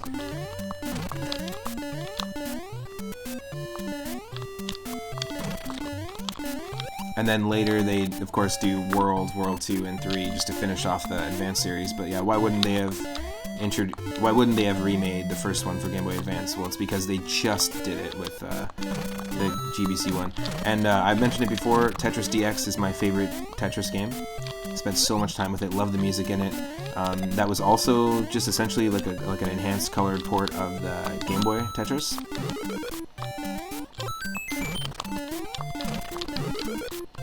Yeah, for some reason we're doing a lot better when we know we can kill enemies than when we know we can't.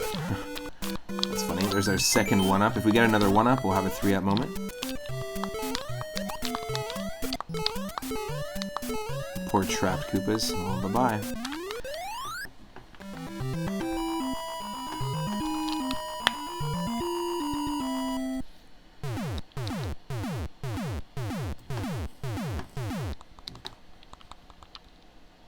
Seven, 2.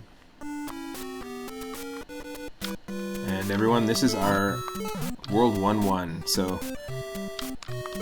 that's kind of insane.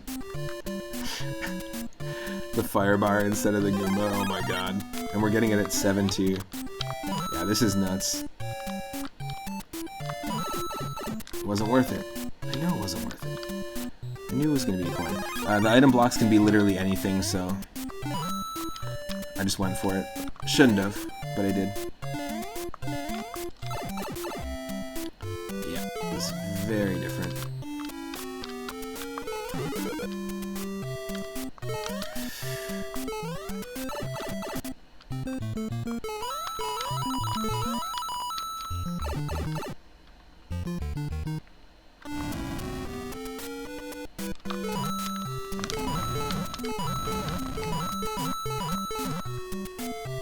If you know there's already an item block, like with a coin, or multiple coins, or a mushroom, a star, a power-up, the location of the item blocks isn't going to be shuffled around, but what's inside them gets shuffled around.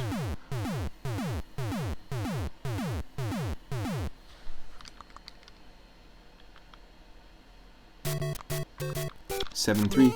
Bowser's really shooting off those fireballs long range. Well, not really. The castle wasn't that far off, technically. Because the next level was the castle, right? So.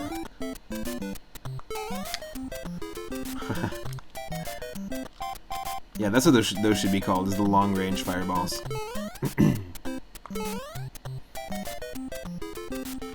Whoa. Whoa!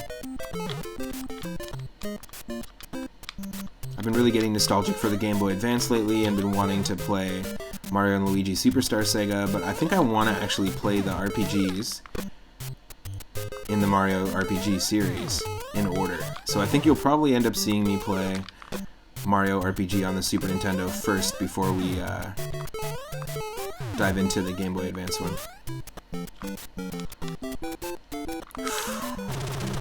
Do I follow Cosmic at all?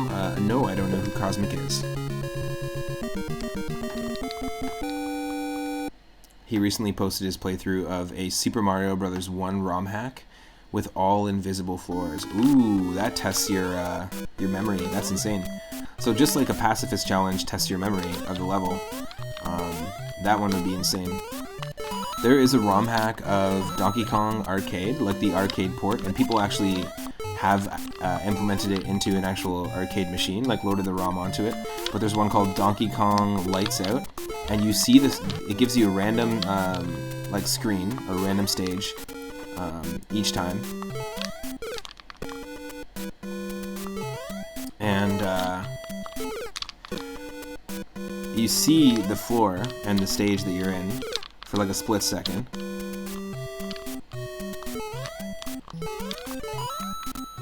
And then Donkey Kong unplugs the lights, and you see a little animation of him unplugging the lights, which is pretty funny. And then all you can see is your enemies and Donkey Kong and Mario, or Jumpman. That's it.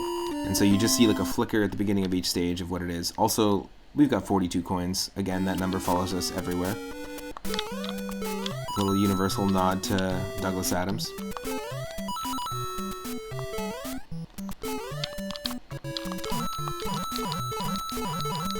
The invisible floors things would be really cool. A cool challenge. Cosmic used to be the Super Mario Bros. 1 any percent world record holder. Cool. I feel like it's kind of dumb to go for a world record in this game.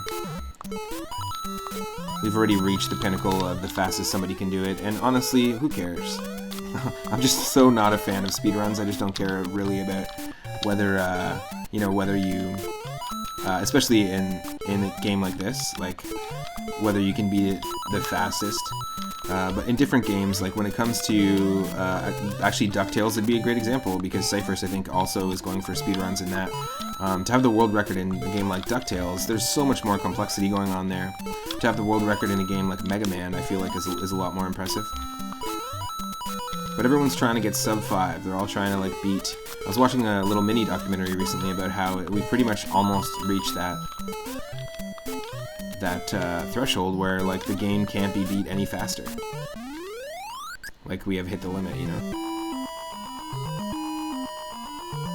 Super Mario Bros. 1 is interesting, but it's basically becoming a task. Yeah. Ooh, thanks for the hydrate as well. Yeah, I feel like it's like speedruns are more impressive depending on the complexity of the game, right? There are people who speedrun Pokemon Stadium, and that means speedrunning all the like individual battles, like arcade mode battles, and same with speedrunning Pokemon Stadium 2. We played a ton of Pokemon Stadium 2 randomized, and we did like all of Gym Leader Castle, all the Stadium Cups. It took us a long time, but people speedrun that, and it's all about the strats, and it's sometimes like different. Like there's all sorts of crazy odds in terms of what Pokemon your opponent's gonna send out, what moves they're gonna have. It's pretty nuts.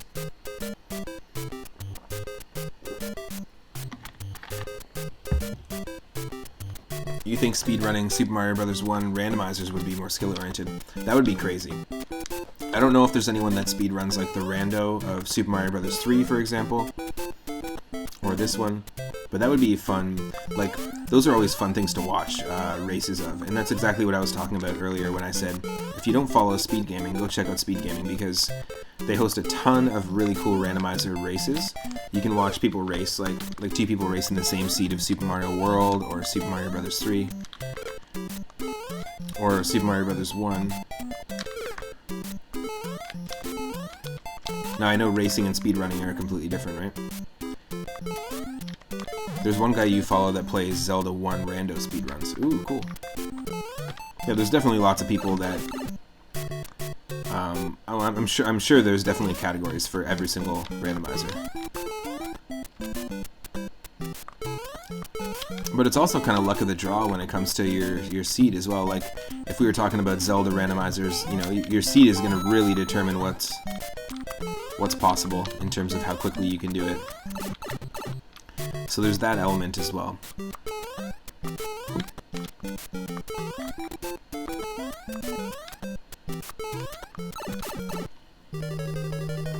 We are at the end of the randomizer, folks, by the way. As you can see, World 8 only has 3 levels. This is the one room that doesn't randomize enemies.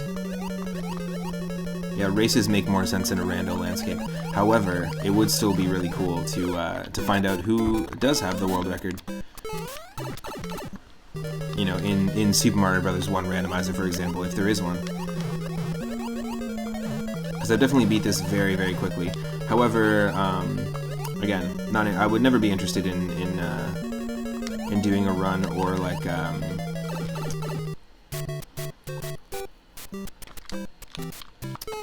what do you call it? Yeah, I don't think I'd be interested in doing like a speed run myself of a randomizer, or at least not of this one. If I did any one, I think it would be Super Mario Bros. 3.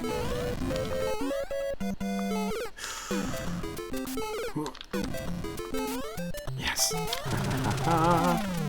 Yes, we cheesed it with the save state, but that's fine. Did we finally find our egg roll? We did. Time flies like an arrow. Fruit flies like a banana.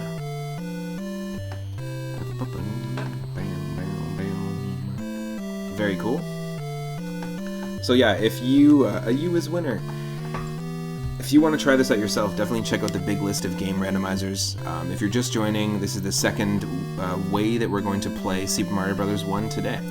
We did an attempt at the Pacifist run. 3-3 was the furthest we could get. Pacifist run of the original game means you can't kill any enemies. This was a fun seed. This actually turned out pretty cool. Some of them are a lot more chaotic than others, but we did have a lot of chaos in the beginning of this one. And I'll switch over now. I'm just going to update the stream title, and we're going to switch over to Super Mario Bros. DX. So this was the Game Boy Color remake. And yeah, I haven't played it in years. It's got some extra stuff, some extra modes involved, and a much smaller screen, but we're going to basically be playing the vanilla game as it is and experience it that way. And then afterwards, stick around because we've got Super Mario All-Stars Mario Bros. 1 after that on Super Nintendo.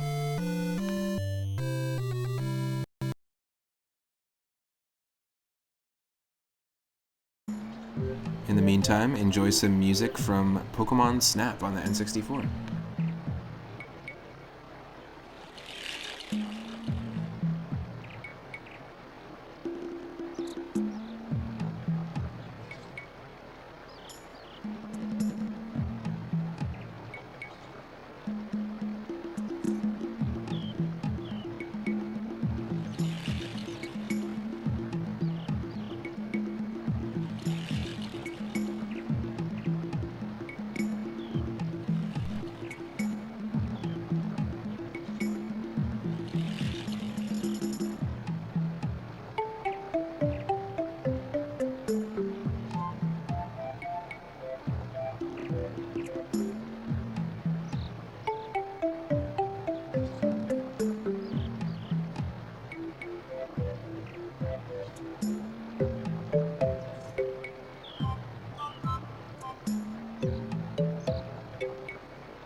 Oh, thank you so much for redeeming a brand new game for our viewer request Sunday nights.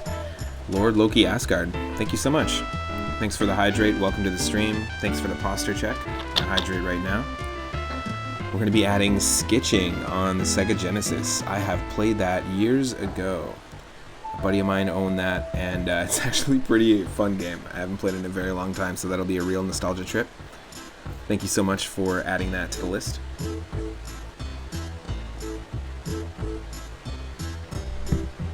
And thank you so much, HoneyBlank01, one of our mods, for gifting the Tier 1 sub to Lord Loki Asgard. Enjoy those emotes. Happy Sunday.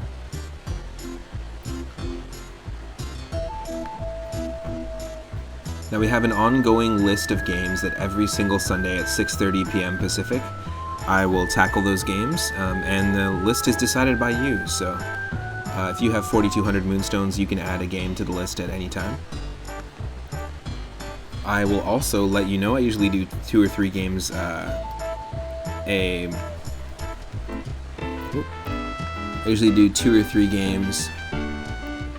every Sunday, and you can go to my YouTube channel to watch all the previous Sundays, and I will message you on Twitch and let you know which Sunday we're going to play your game.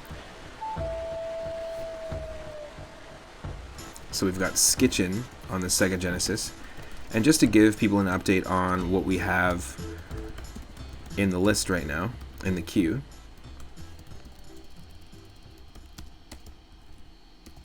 We've got, at 6:30 p.m. Pacific tonight, we're going to play Little Nemo Dream Master on the NES, redeemed by Michelle Butterfield. Teenage Mutant Ninja Turtles, Turtles in Time, redeemed by King Jorge II, and that's on Super Nintendo. And then we're playing another Super Nintendo game, Indiana Jones's Greatest Adventures, by Stegosaurus McCartney. That was the redeem. So we do have 1, 2, 3, 4, 5, 6, 7, 8, 9, 10, 11, 12, 13, 14 games in the queue, including Skitchin' after that. So I will message you, like I said, I'll give you a heads up and let you know when we're going to play it. I don't like to do timed retro requests because some games people have, redeemed RPGs and stuff. And if I like it, I'll just spend more time with it. And if I really like it, I'll probably just continue it as a series. I've done that with Final Fantasy Tactics Advance, or we'll be continuing that, and then we've got an ongoing playthrough of Tactics Ogre, which has a ton of gameplay hours you have to put into it, but I'm really, really excited for the, for Sundays. I mean, I might eventually open this up, and we might do 2 nights a week where we play through these games, but right now, Sundays at 6:30 p.m. Pacific, they're some of my favorite streams to do, so... yeah, I'm excited. Skitchin' is super fun. Your siblings and yourself used to play it when you were little kids. Nice.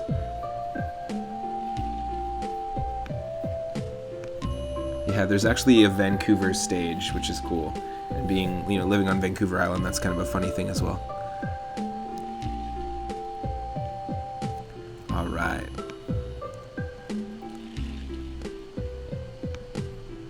I think we're good to go. I think we've got the... everything that we need set up, so you should be able to see the game.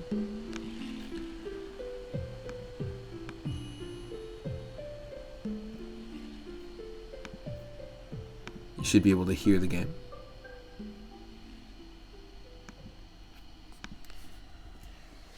And here we go. This is Super Mario Bros. Deluxe. Released in 1999, so a year before Wario Land 3. And again, near the end of the Game Boy Color's life cycle. Like even though they released this to kind of showcase what the Game Boy Color could do, the Game Boy Color wasn't really around for that long. But here's an example of just how insanely tough it is to play this game on such a small screen. I'm not doing anything, obviously this is just the opening demo, but yeah, this... like, you don't see anything, Like, you completely have the entire upper section of the screen cut off. Clearly, the game was not designed for the Game Boy Color, but this was a game I still spent a lot of time with. And still bought and still played. So there's all sorts of different things. It's missing 96 by 96 pixels and 12 by 12 tiles. So we've got Versus available, of course, if we had 2 players. We've got Challenge mode. There's original 1985 mode. There's all sorts of extra stuff. You've got your records. the game's compartmentalized, so you can visit levels individually. And this game being a handheld game, they were really trying to focus on the handheld experience, so like making it so you can kind of pick it up and put it back and put it down really quickly, like really easily. I do like the Super Mario World inspired sort of overworld graphics that they have in here as well, that just tie them into Mario World a little bit. Album, yeah, we've got some photos we can unlock, I believe. Very cool. And then toy box. Wow, a calendar from 1999. That's insane. How amazing.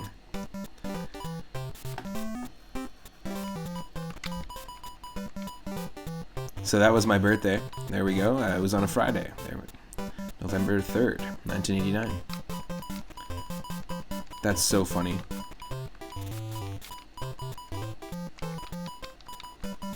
So it defaults to May 1999, so that must be when this game was released. How far will it go? Hell yes. Let's head to where we are. I know we're literally playing with a calendar right now. That's so funny. There's 9 people here watching me just play around with a calendar from 1999. Let's take a minute and really let that one sink in. You'd be surprised if the cart has a built-in clock to keep the date. I don't think it does. Although I like this Mario and Luigi sprite art. June. Where are we at for June?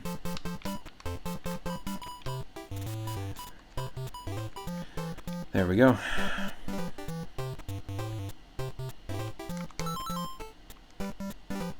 You can print it. You can print it. Oh, look at this loveliness. There's no moon. We'll do a heart.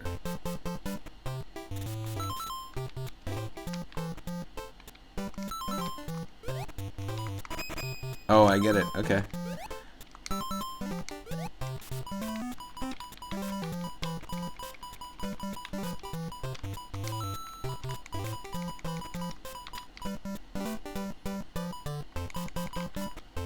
Hell yes.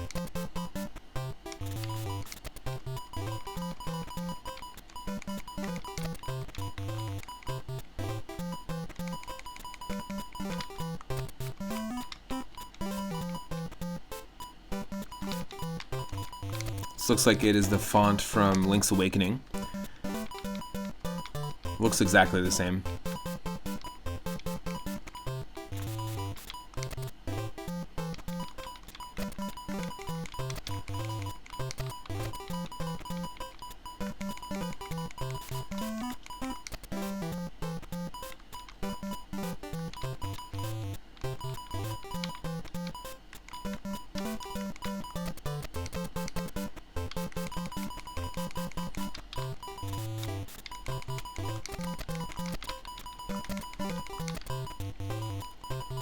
Bam, boom, bam, boom.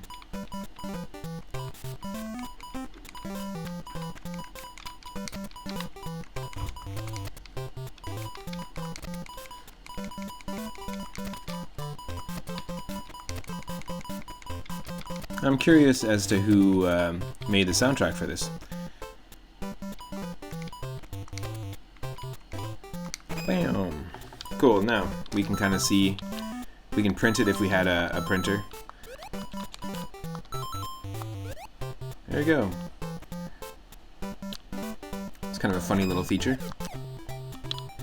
But you know what, if you're a kid, you don't have a phone, like at this time, 1999, most kids didn't have cell phones.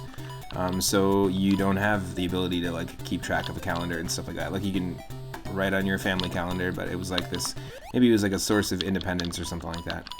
Fortune telling, what is this all about? Well, we have to go with the third one. Little mini game, Lucky. Victory is yours in the coming race. What the hell are you talking about? What race?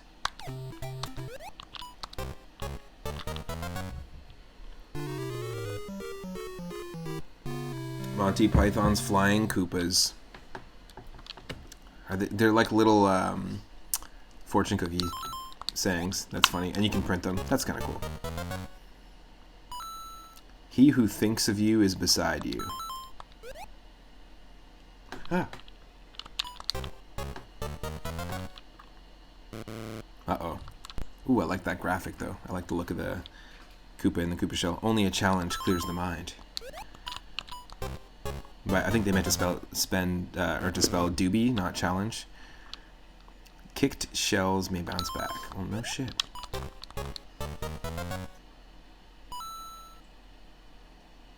Solutions are within your grasp. Cool.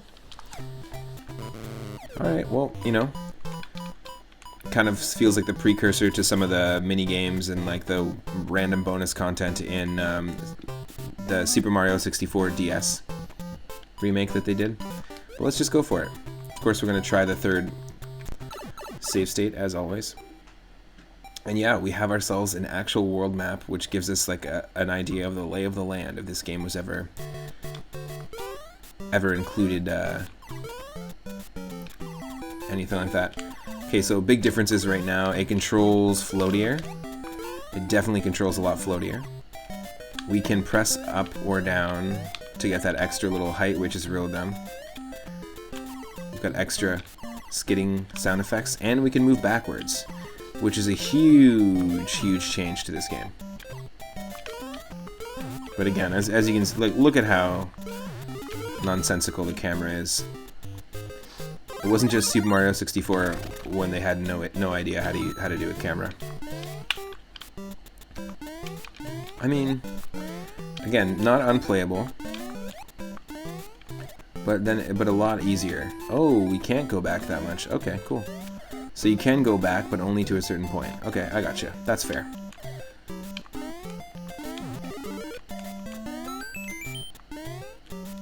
Nope, can't fit in there.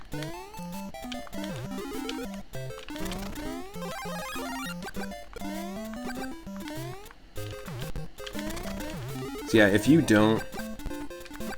You can't believe the camera could be better, there's just not enough room. Yeah, I mean... The level itself, the levels itself weren't designed for this.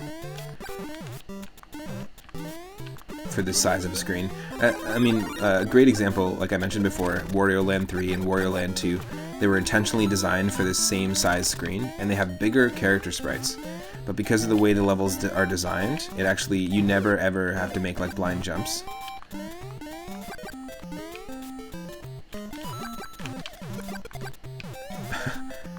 Okay, I don't know why the camera just gets stuck up like that, but that's fine.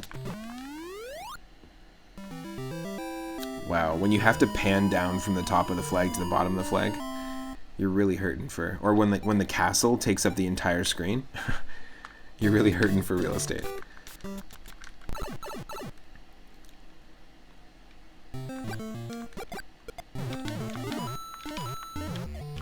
Still a totally playable version of this game, it's just... It's an interesting interpretation. But yeah, it does feel a little floatier in the control. Doesn't feel like it controls 100% like the NES version was.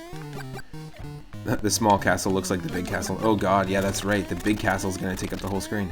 It's going to have to pan just to show you the entire castle.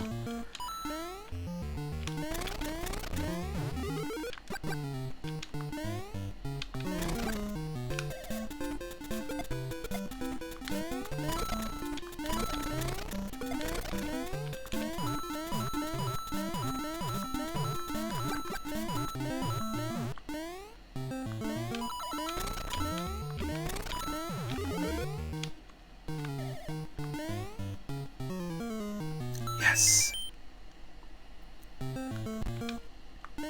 Thank you so much for the hydrate, Michelle. I'll do that right now. And posture check. Thank you, thank you. I'm gonna stand up and do a stretch. Rock tree. You know where all the stuff is. It's true. But imagine this being your first experience with this game. If there's anyone in the chat, has anyone tried this? Like, was this your first time playing Super Mario Brothers 1? I'm very curious because it would be really, it'd be like almost like completely life-changing to get to know the game this way and then eventually play the NES one and be like, oh my god, I can see everything. It'd be so much easier. I'm just gonna take 1 second here just to do a stretch and a hydrate.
I left the beeping on, sorry. I'm back. It's like the change from 4.3 to 16.9, yeah. It's like, oh, look at this, is great. Ah! The fact that there's enemies up there. Yeah, if you already know, then you know. So it's not that difficult to play this if you already know the levels of the original, but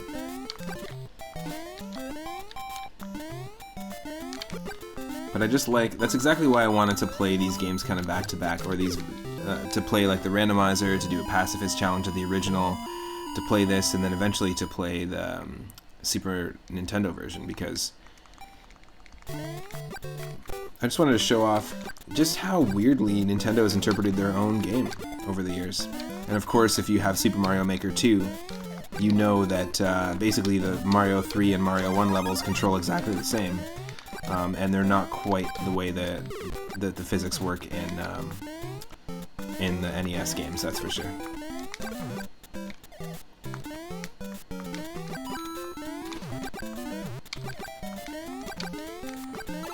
Oh, you fuck.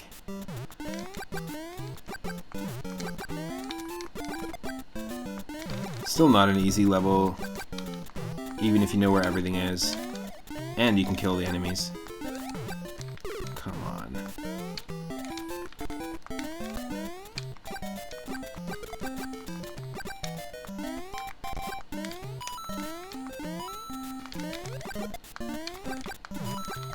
Huh? Oh my god. That's crazy.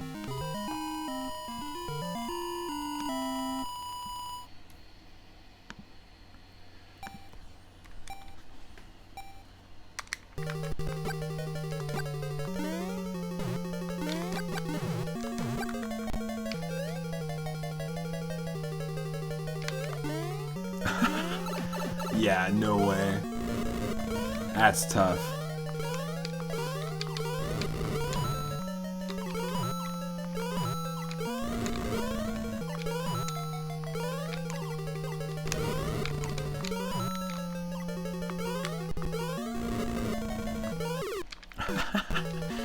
Just look at the Bowser screen and how much space it takes up.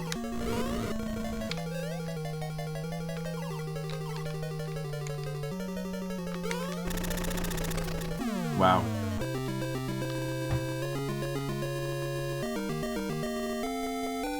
This is such a funny challenge. Like, imagine if you had to play like any game, let's say Castlevania 1 or Mega Man 2, on such a small screen like this, with the same camera physics. That'd be pretty nuts.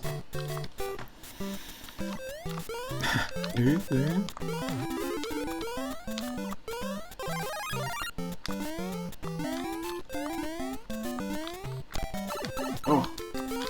Yeah, and that's what I mean about blind jumps. Even knowing that there's going to be enemies there, it's still so hard to anticipate where you're going to land.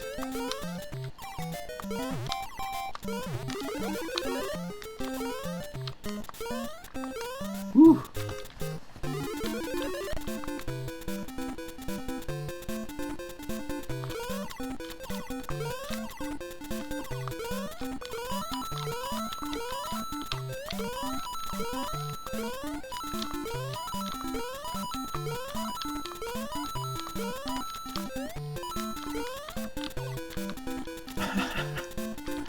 Wow.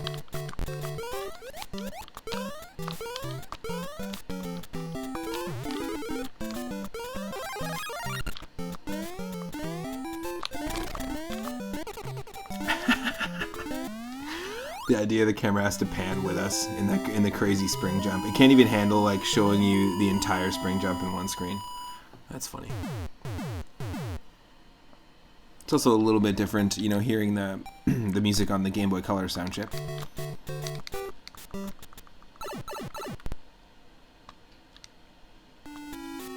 Oh god. Yeah, this is gonna be tougher as well. The small screen water levels.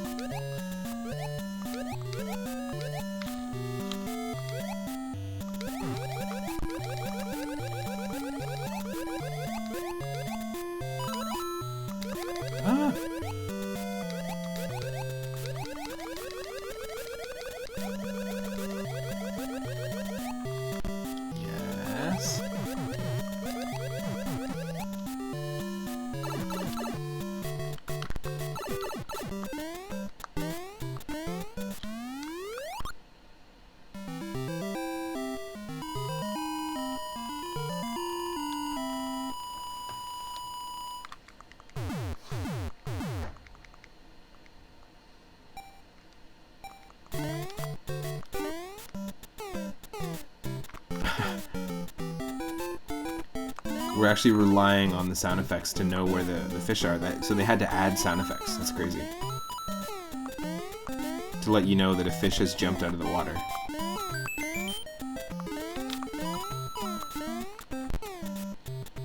That's insane. The only way I can get through that quickly is because I know... because I've played the original level like a million times. That's crazy, though. Don't know how I played this as a kid. I definitely don't know.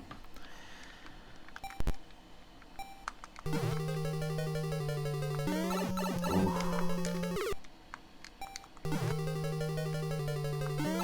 Same thing, really.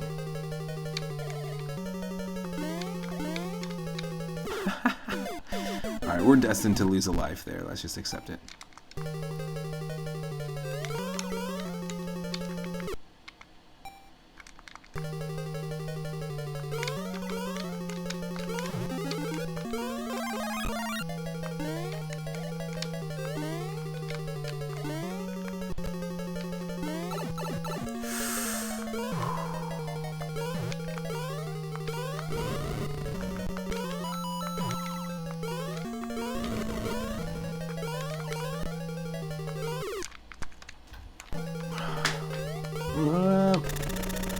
That's crazy.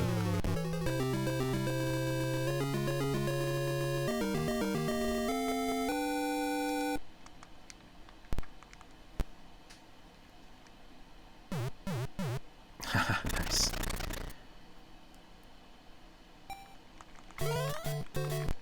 Yeah, look at this. Look at the big castle. That's insane.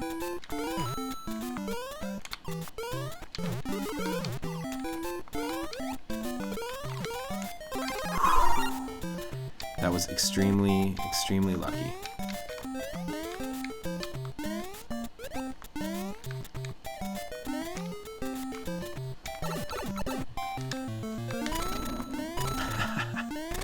This screen.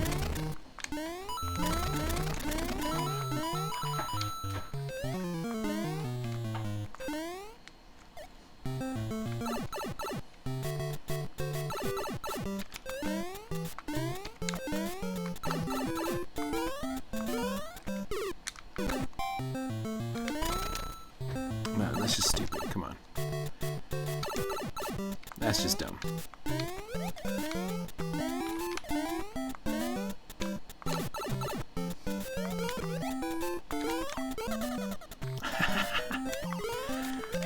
The extra sound effects that they added are pretty funny. Fuck off.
Okay. Not doing pacifist run, I don't have to worry about it. It's all good.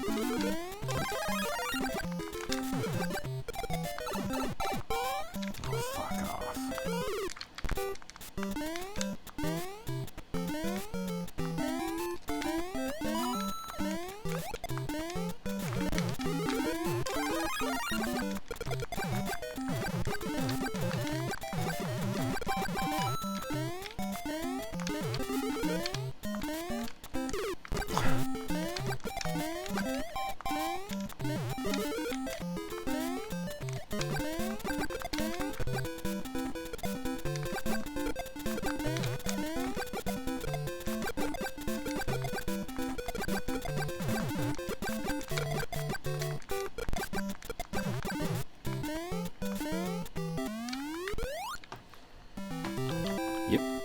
Yep, yep, yep, yep, yep.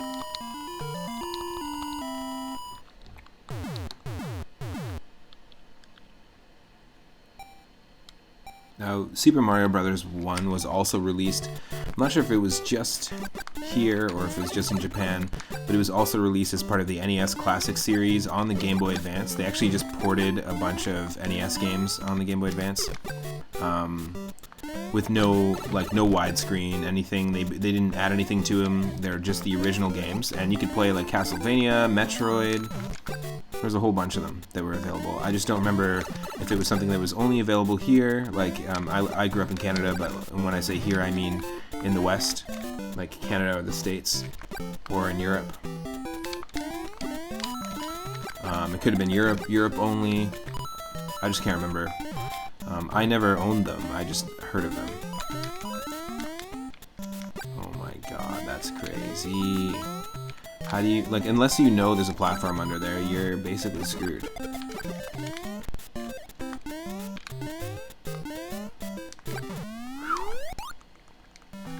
But yeah, there's actually no difference whatsoever. The NES Classic series on the Game Boy Advance. No difference from playing the NES one, the original.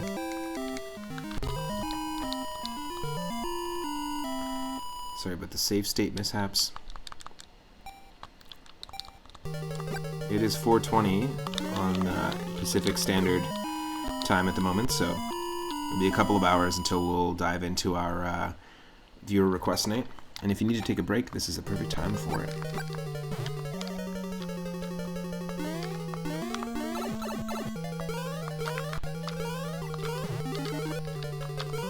Yeah, even the jumping sound effect is a little different in this.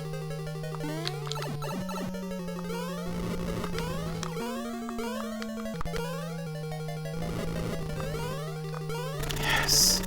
Wow. That was lucky. Running blind, pretty much.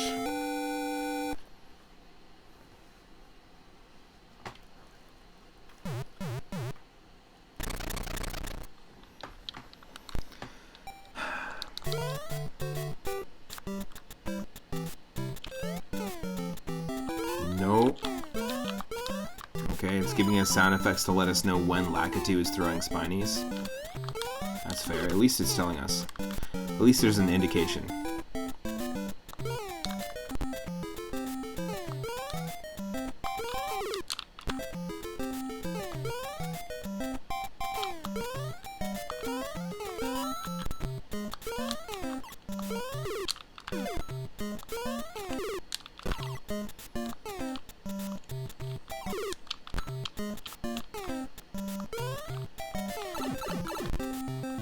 Ooh, that's insane.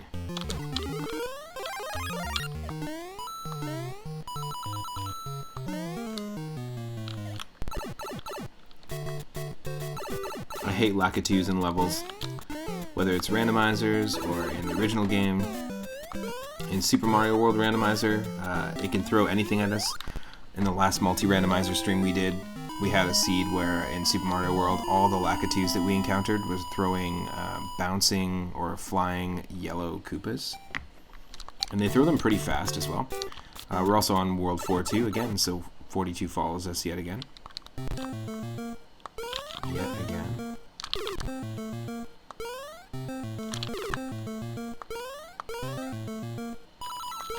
How many times have we played this level today already? But in different forms.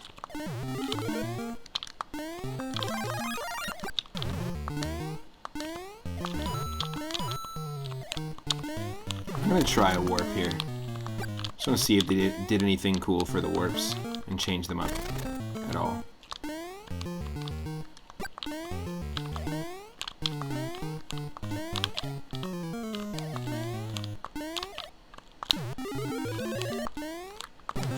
Let's just try it.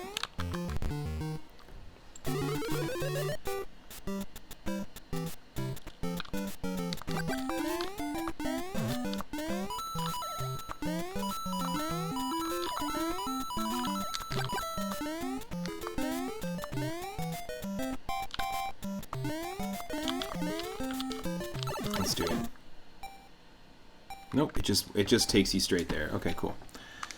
No cool new animation or anything like that. I got you.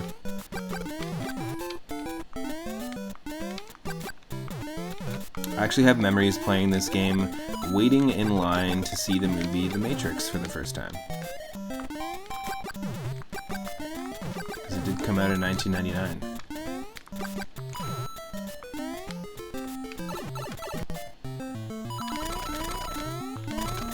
This is so funny to see the screen like this.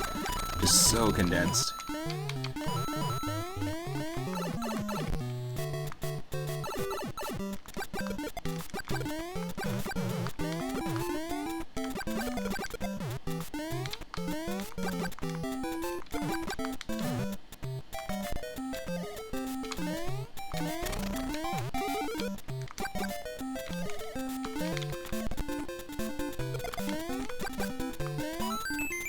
Extra life and death.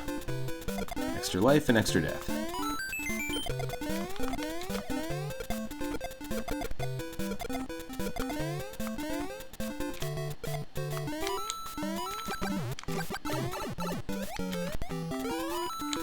Oh. Yeah, unless you know that. That's also quite the blind jump to make on a screen so small.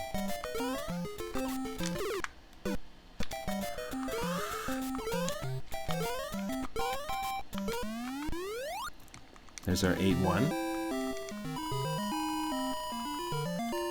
Now, another way to play this game, if you have Flash and are able to run Flash, check out Super Mario Bros. Crossover. You can play all the levels from Super Mario Bros. 1, you can play all the levels from Lost Levels, or you can play, which is just the second game in Japan, and you can also play Super Mario Bros. 1 Special, which was an official port of Super Mario Bros. 1 on the Sharp computers. Back in the day. And it started off as a complete transition, or conversion of this game over to computers to be able to make it. Nothing, eh? Nothing. Oh, we gotta do it from the top. Damn it. Yeah, it started off as a port of this, and they started like recreating the levels like block for block, but then they started, oh shit. Then they started just creating their own levels. So there's an entire new level set in Super Mario Bros. 1 Special. People have made ROM hacks to implement those levels as best they can in the original game, which is funny because it became the opposite of what the whole purpose of the game was, which was to convert the game to another system. Well, people have now converted the levels of Super Mario Bros. Special over to Super Mario Bros. 1 ROMs. So anyways, it was an attempt by Nintendo to do an official port and hire a third party to make a port of their game because it was just so popular. There was a huge demand to play the game on personal computers at the time. And that's actually where the great Gianna Sisters came about, which was a complete rip-off of the first Super Mario Bros. 1 game because Nintendo just didn't port the original. And games, or on systems like the Atari, Commodore 64, that sort of thing, the Great Gianna Sisters, or Great Gianna Sisters, kind of filled that void that people had. They wanted to be able to play this on their computer. Funny enough, that's what we're doing now. So it eventually happened. But yeah, Super Mario Bros. 1 Special levels are available on Super Mario Bros. Crossover, and basically it's a Flash game where you can play through any sets of those levels, like the three I just listed, but you can play as Mario or Luigi, but you can also play as Peach, or you can play as Toad, or you can play as any character from any classic NES game. So like Bill Reiser, or the robots from Probotector, the European-only version of Contra. You could play as Simon and Trevor Belmont. You can play as the old man from Zelda who tells you it's dangerous to go alone. Take this sword. You can play as Link or Zelda from NES Zelda. You can play as Link's Awakening Link. You can play as Bass, Mega Man, Proto Man, Dr. Wowie, sorry, I said it wrong, Dr. Wowie, and Dr. Light. It's pretty nuts, the amount of variety that the game has. You can play as the Dragon Warrior hero. So it's essentially like Super Smash Brothers, but for the first Mario Brothers 1 game. It's really cool. Highly recommend checking it out. At one point, the developer of the fan game was working on their own 2D platformer that was like a retro-looking 2D platformer where you can swap characters out very similarly to Super Mario Brothers Crossover. And there was a Kickstarter, but that was years ago, and I'm not sure anything ever came to fruition there. But if you do want to check out Super Mario Brothers Crossover, and you can still run Flash, because it is a thing of the past in terms of support. It doesn't get support anymore. It doesn't get new releases anymore. And it's not the standard anymore. And same with, you know, if you have a Mac, it just really isn't going to work for you.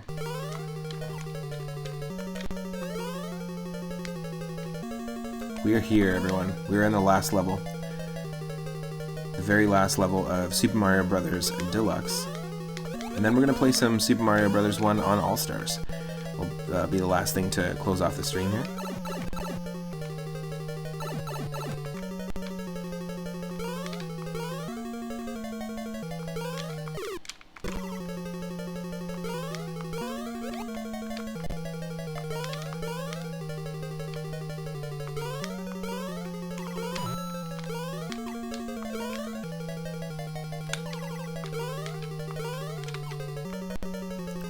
Wait for it, come on. There we go.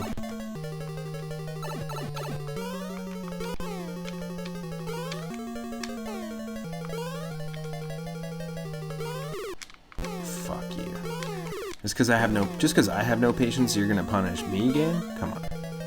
Because I'm the one with no patience?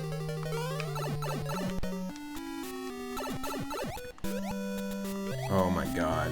This with this screen.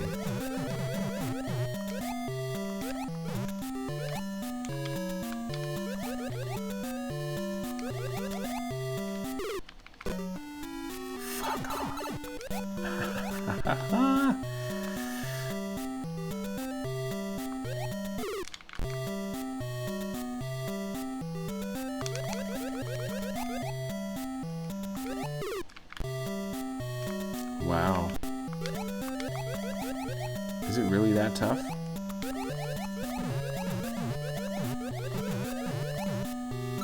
Yes.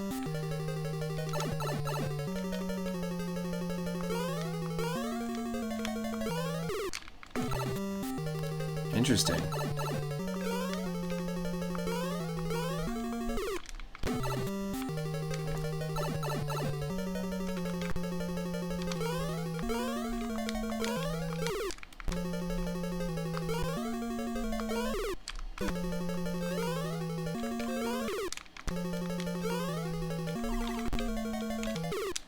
Really?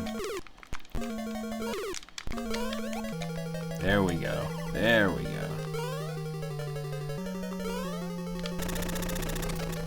And that is it, folks. Super Mario Brothers Deluxe destroyed. Your quest is over. We present you with a new quest.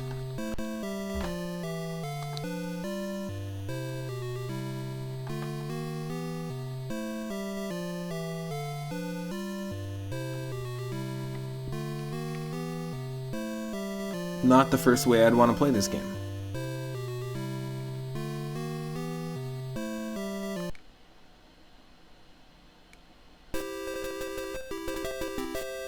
Oh, we got custom art. That's pretty cool.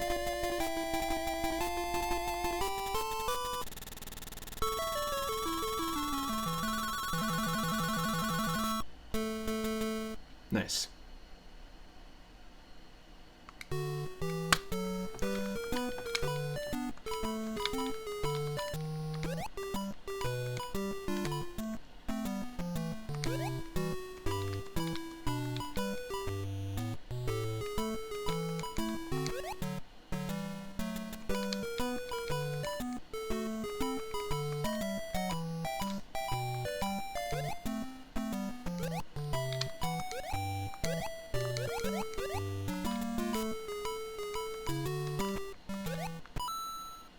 There we go.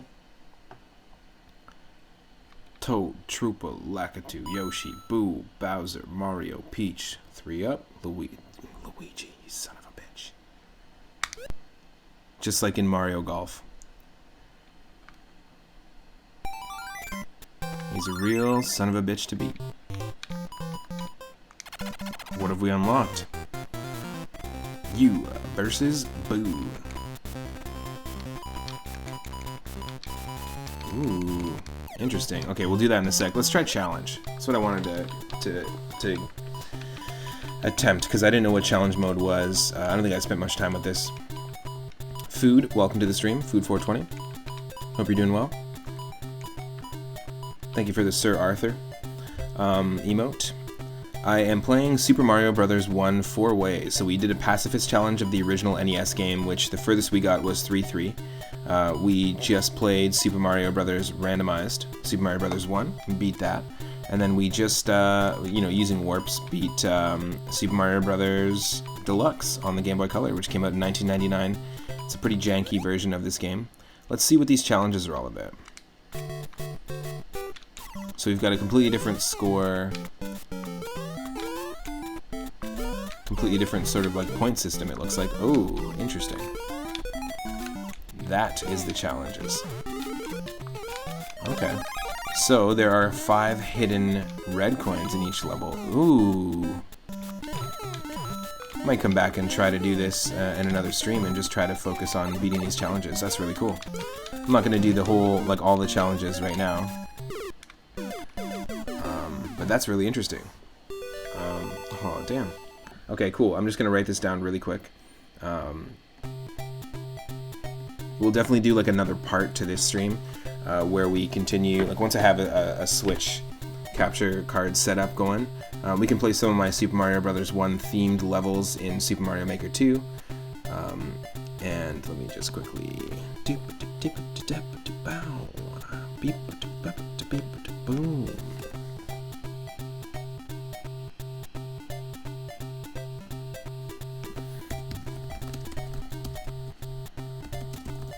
I just have an ongoing playlist, wish list, games I'm gonna play, that sort of thing. Not a music playlist, but a playlist, like to be played. Cool. Yeah, I'm super into trying out a Super Mario Bros. DX challenge mode run. Trying to clear all these levels, trying to get those red coins. That's really cool. Just for fun, let's do the first one.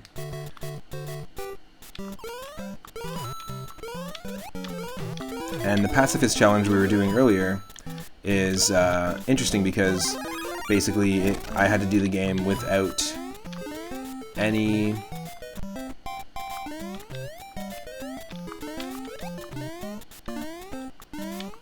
without killing any enemies, the complete opposite of what I just did there.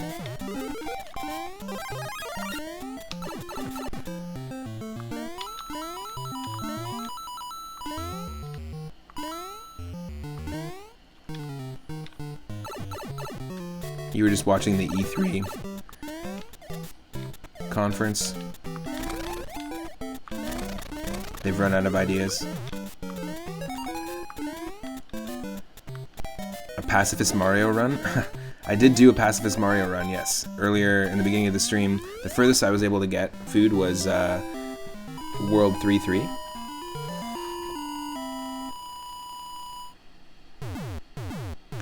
Oh, there is a little bit of cutoff here.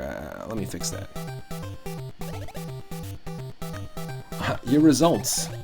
Coins. 2 of them. Just 2 of them.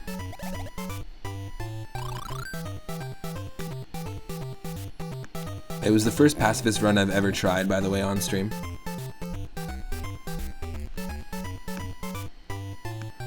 I just want to make sure nothing's cut off. I just need to make sure nothing's cut off. There we go. Cool. That's cool. And there's a maximum amount of score that you could get. Interesting. Ah, okay. And the more score you have, the more you fill up this this bar. I'm into this. I like the idea of that being like a a real unlockable sort of challenge for us. So let's definitely, you know, no pun intended. Did not mean to say challenge when it's right in front of me.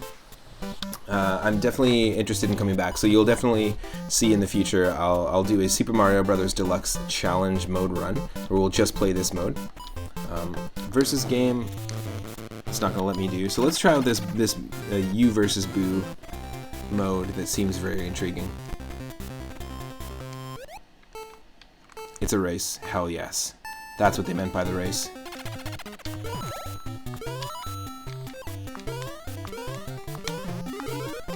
Oh shit, is it?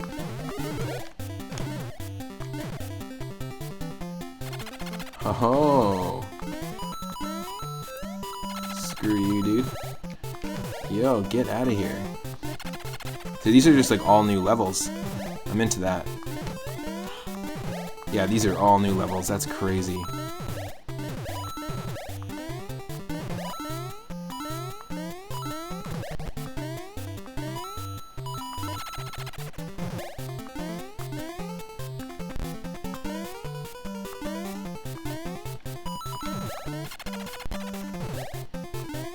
No! No! You son of a bitch. Welcome to the stream, no scam. We are doing some Super Mario Bros. Deluxe. We're playing You versus Boo mode, which you unlock once you beat Bowser once. This is cool. These are original levels. I really like this idea. I remember this existing, but I can't remember playing it as a kid.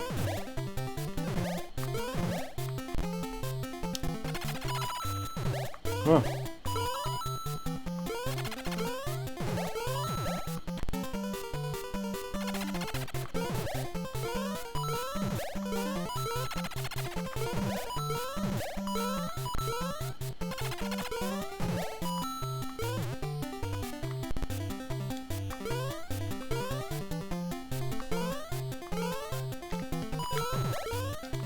Whew.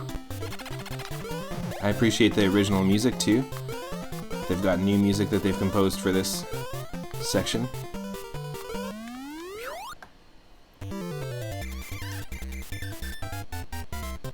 Nice, we got that green Boo.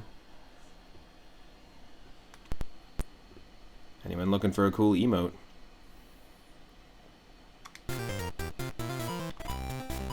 Ah, cool. I'm into this.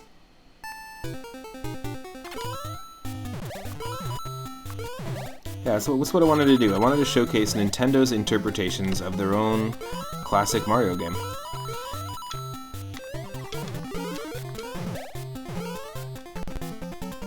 Oh, that's insane.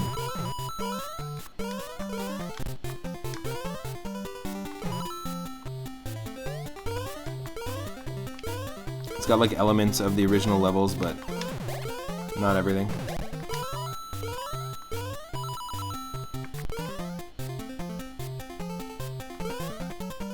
Yes.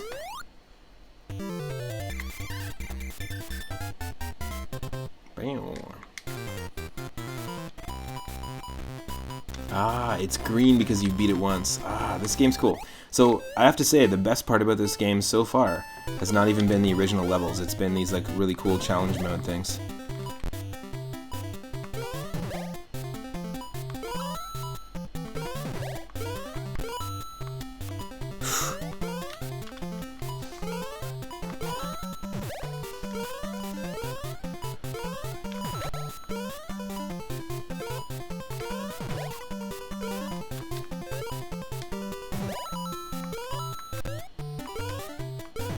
It's just crazy.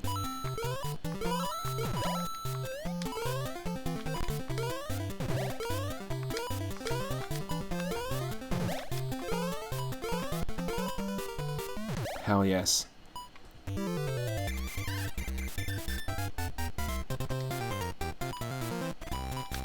Okay, we'll try one more. Ooh, and it starts you off with fire power. That's cool. And we've got spikes.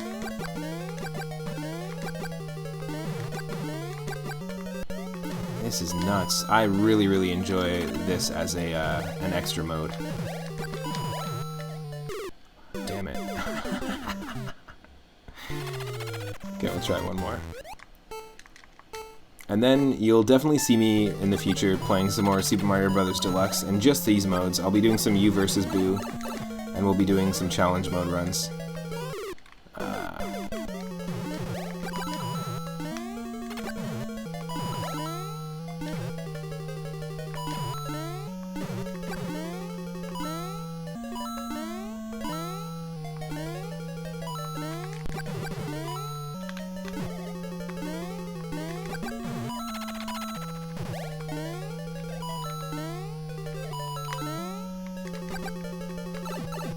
Shit, just run.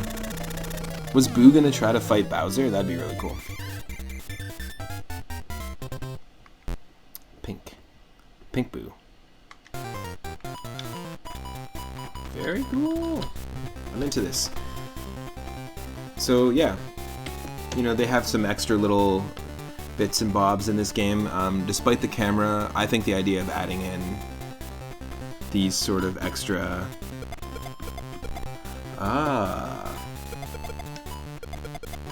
pressing select allows you to change what your power-up's gonna be. Very cool.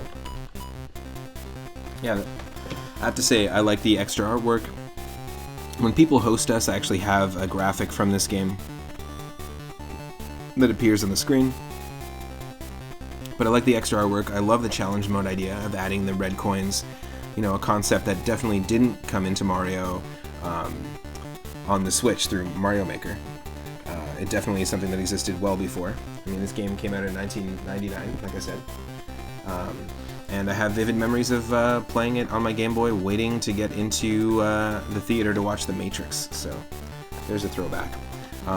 This is the third of 4 ways we played Super Mario Bros. Today, so I'm gonna dive into some Super Mario Bros. All-Star, or Super Mario Bros. 1 on the All-Stars pack. So we'll play the Super Nintendo version, which has a totally different feeling to it, and we'll see if we can beat it. Then I'll take a break, and we'll be back live again later for our viewer request Retro Night. Anyone just joining, we're going to be playing Little Nemo Dream Master on the NES, redeemed by Michelle Butterfield. We're going to play Turtles in Time on the Super Nintendo, one of the very few games I played the arcade cabinet of growing up as a kid. I played many arcade cabinets, but as a kid I only really played Dig Dug, Turtles in Time, and the Simpsons arcade game. And then after that, we're going to try to play some Indiana Jones Greatest Adventures on the SNES, which is basically kind of akin to Super Star Wars, a platformer action game on the Super Nintendo that's all 3 Indiana Jones movies. So stick around, I'm going to play some Pokemon Snap music, and then we've got Super Mario All-Stars up next. The original Super Mario Bros. 1 on Super Nintendo.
Here we go.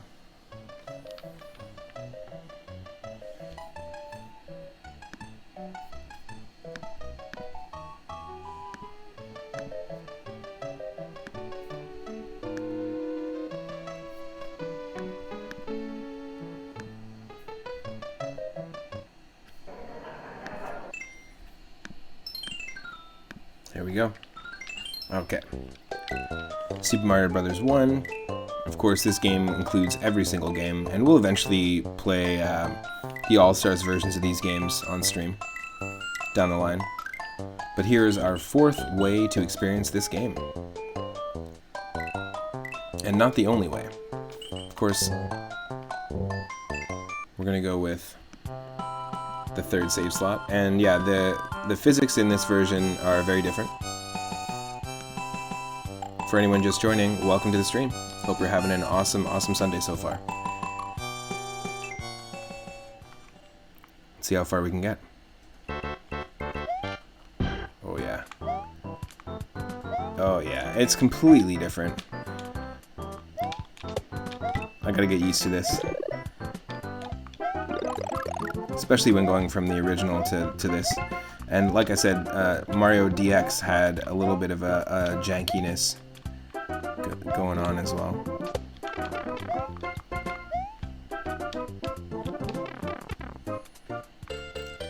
I do really appreciate the music though. Thought they did a fantastic job with the music on this one.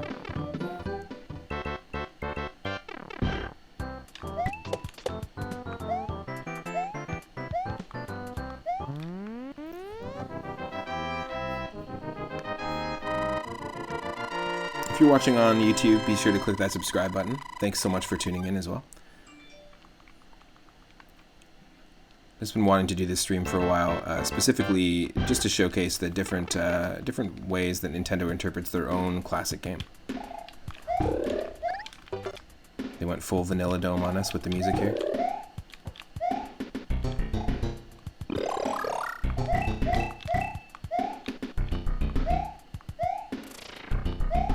Oh yeah, definitely different feeling.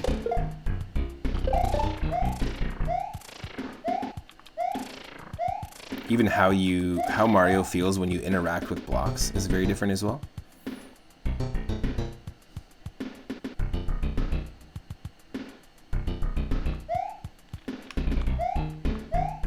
And let's use warps, why not? Just have some fun with it. I need to take a break in between this stream and the next stream. For our viewer request stream as well, so. And also stick around because you'll earn extra moonstones if you stick around for the raid. We'll raid somebody, then I'll be back live again for our retro request night. But you actually earn extra moonstones in raids, and if you're a subscriber, if you're a follower, if you just have a watch streak going on of about 20 minutes, you'll actually earn more moonstones, and then you can add a game to the viewer request list yourself. It's 4,200 moonstones to add any game for Game Boy, Game Boy Color, Game Boy Advance, NES, SNES, or Sega Genesis. And I'm not limiting any game. You can suggest any game for any of those systems. So it does still keep the you return to Small Mario when you get hit aspect of the original, which I'm not a huge fan of.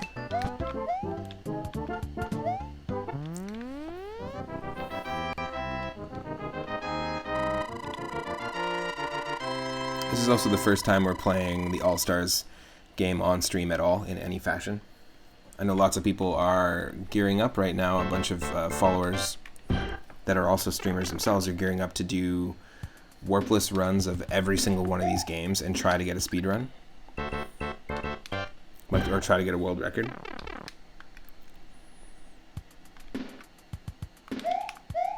It's kind of like the folks that are running, you know, Super Mario 3D All-Stars, where you get every single star in Shine Sprite. So like all the stars in 64, all the Shine Sprites in Sunshine, and then all the stars in Galaxy.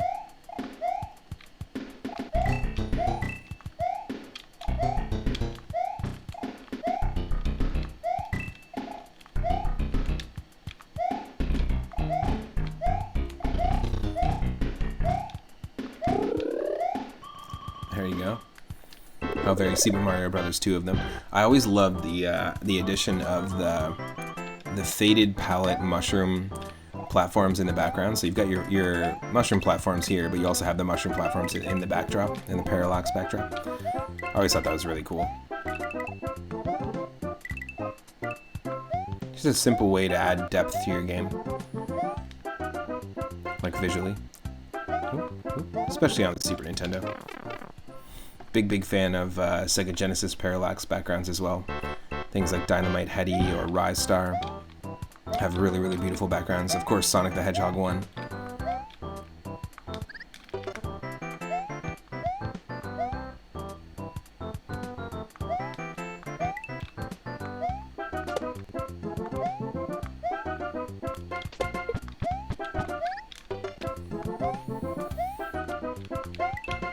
There is a 1 up there, but we don't need it.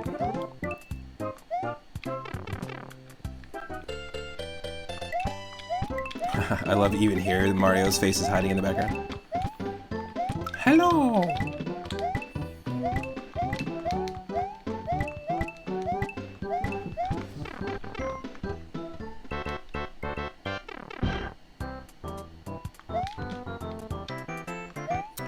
Daryl, if you're still watching, there's a brand new Earthbound randomizer that came out called PK Scrambler, and it randomizes things a little more than the Ancient Cave mode that we played. So I know you were saying you wanted me to do some Earthbound again. Maybe consider doing another randomizer run of Earthbound, like an Ancient Cave mode. I think I'll try that randomizer first before we do another Ancient Cave run. And it scrambles a lot of things up. It still allows you to visit every area. And it becomes a non-entrance randomizer, so there's that. But you also don't start with all 4 party members. You start with a random party member, and then where you meet the party members is also randomized, so that's kind of interesting. The key items get shuffled around, so it's actually a totally different randomizer experience, but with the same game. And after guesting on Zombie Paper's stream recently and talking about video game music, and specifically the Earthbound soundtrack and sound design in that game, I just getting the hankering to play some of that game. If you haven't played Earthbound before, it's fantastic. There we go. There we go.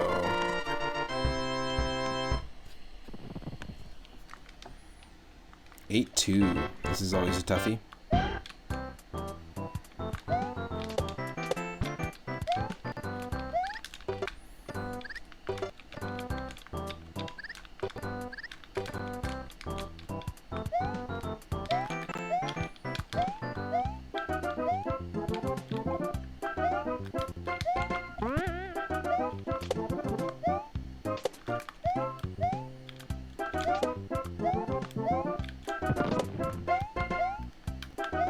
Oh my god.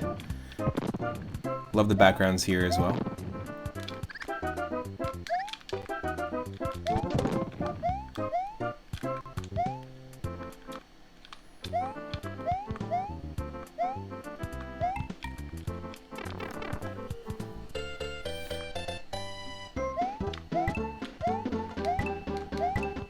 And also the coin graphics, like when the coins come out of blocks like that, they kind of like explode into fireworks. I think that's a really cool little touch. Just tiny visual touch, you know? That's all it needs. And you do get used to how this controls really quickly, but it does still feel very janky in comparison to the original. And you know what? I'm not sure if it actually is different physics. It could just be, like, as weird as it sounds, it could just be like a weird, not an optical illusion, but like a weird mental illusion. That because maybe the graphics look different, it feels different. I mean, I know a lot of people would probably argue, no, it is different physics, it does feel different. It's starting to feel very similar to the original, especially considering we just played a bunch of them. A bunch of versions of it. I love the graphics here too. They did a great job with the graphics in this game.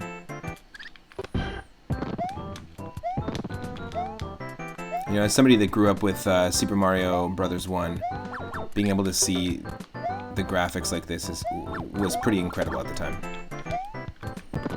Growing up with the OG NES one. Yes! Fuck yes. Get out of here, Hammer Brothers. I don't know what's happening right now. We've reached the Mario Zen moment.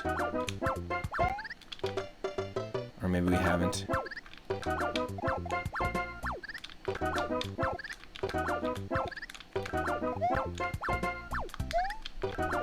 No, we haven't. As soon as I mentioned it, it's like, nope. Fuck off.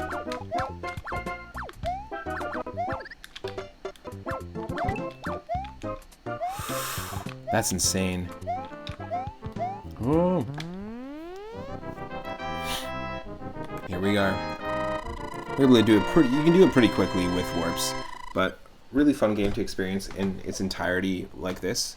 Obviously, all of us have probably played it differently and experienced it differently. Epic atmosphere. I mean, this is great.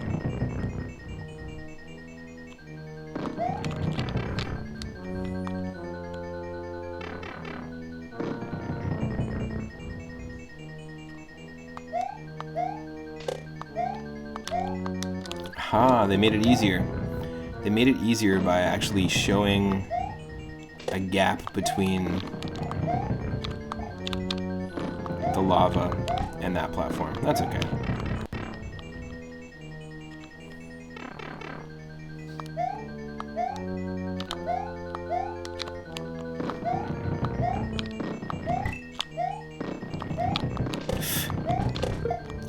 Oh my god.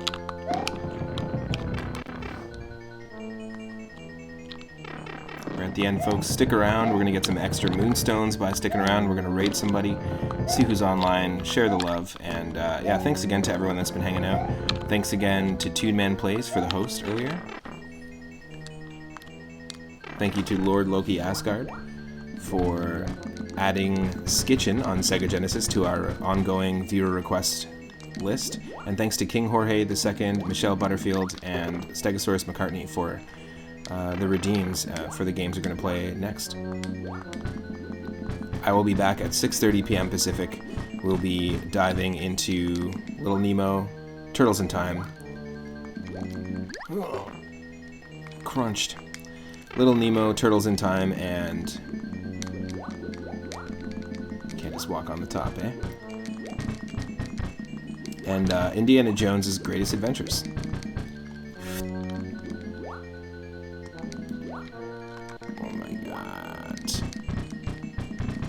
This is a really cool redesign to the graphics here.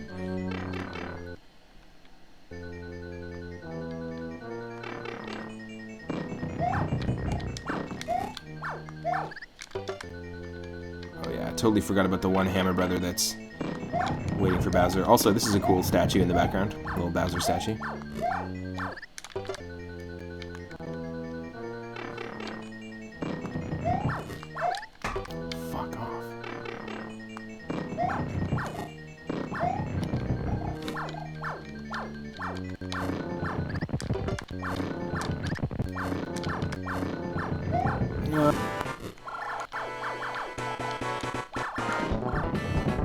I mean, epic music. I kind of just want to hear the music.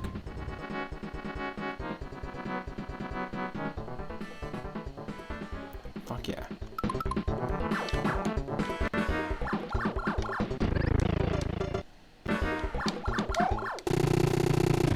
Bye-bye. Very much like, they definitely like took a lot of inspiration from Super Mario World soundtrack to really just tie this game more into it. We've got Super Mario Brothers 2's, like Super Mario Brothers 2 All-Star Peach sprite in there, which is kind of cool. Now, I haven't done the difficult quests, like the second quest in, obviously, Super Mario Bros. DX that we played earlier, or this one. We'll dive into that, and one day we'll play the second quests of these games. The second quest in Super Mario Bros. 1, as far as I know, somebody was talking about this in a stream recently, is basically just new enemies. There's just different enemies in place of the previous ones. But yeah, that was a super fun stream. I want to say thanks to everyone that's been hanging out. Stick around, we're going to see who's online and who we're going to raid. I'm back again at 6:30 p.m. Pacific, and I will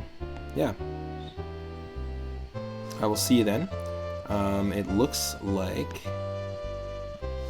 Yes, it looks like our good buddy Little Nemo is streaming, and he's doing some random Game Boy streaming today. I had a blast. For those that are just joining, we attempted a pacifist run of Super Mario Bros. 1 on the NES, the vanilla game, which I don't play that often, and we could only get to 3-3, and to beat that, you would need to not hit any enemies at all, ever, through the entire run. If you do, then you instantly lose. KBroman216, one of my friends and streamers on Twitch, was attempting the challenge, and yeah, it's a very, very tough challenge. I'll definitely continue and maybe attempt to do that in the future. Then we played an entire run and beat it of Super Mario Bros. Randomizer. Then we played Super Mario Bros. DX and beat that, and then we beat the All-Stars version of Mario Bros. 1. There's all sorts of extra content in DX, and I'll come back to that, and we'll definitely come back to All-Stars in the future. But we're going to raid Little Nemo. He is playing some Super Mario Land 1, so that'll continue the Mario action, and then come back here for 6:30 for some Little Nemo. Literally, we're going to play the game his channel is named after, so thanks again, everyone. Thanks for sticking around. I hope you had an awesome, awesome Sunday, and I'll see you in the next stream.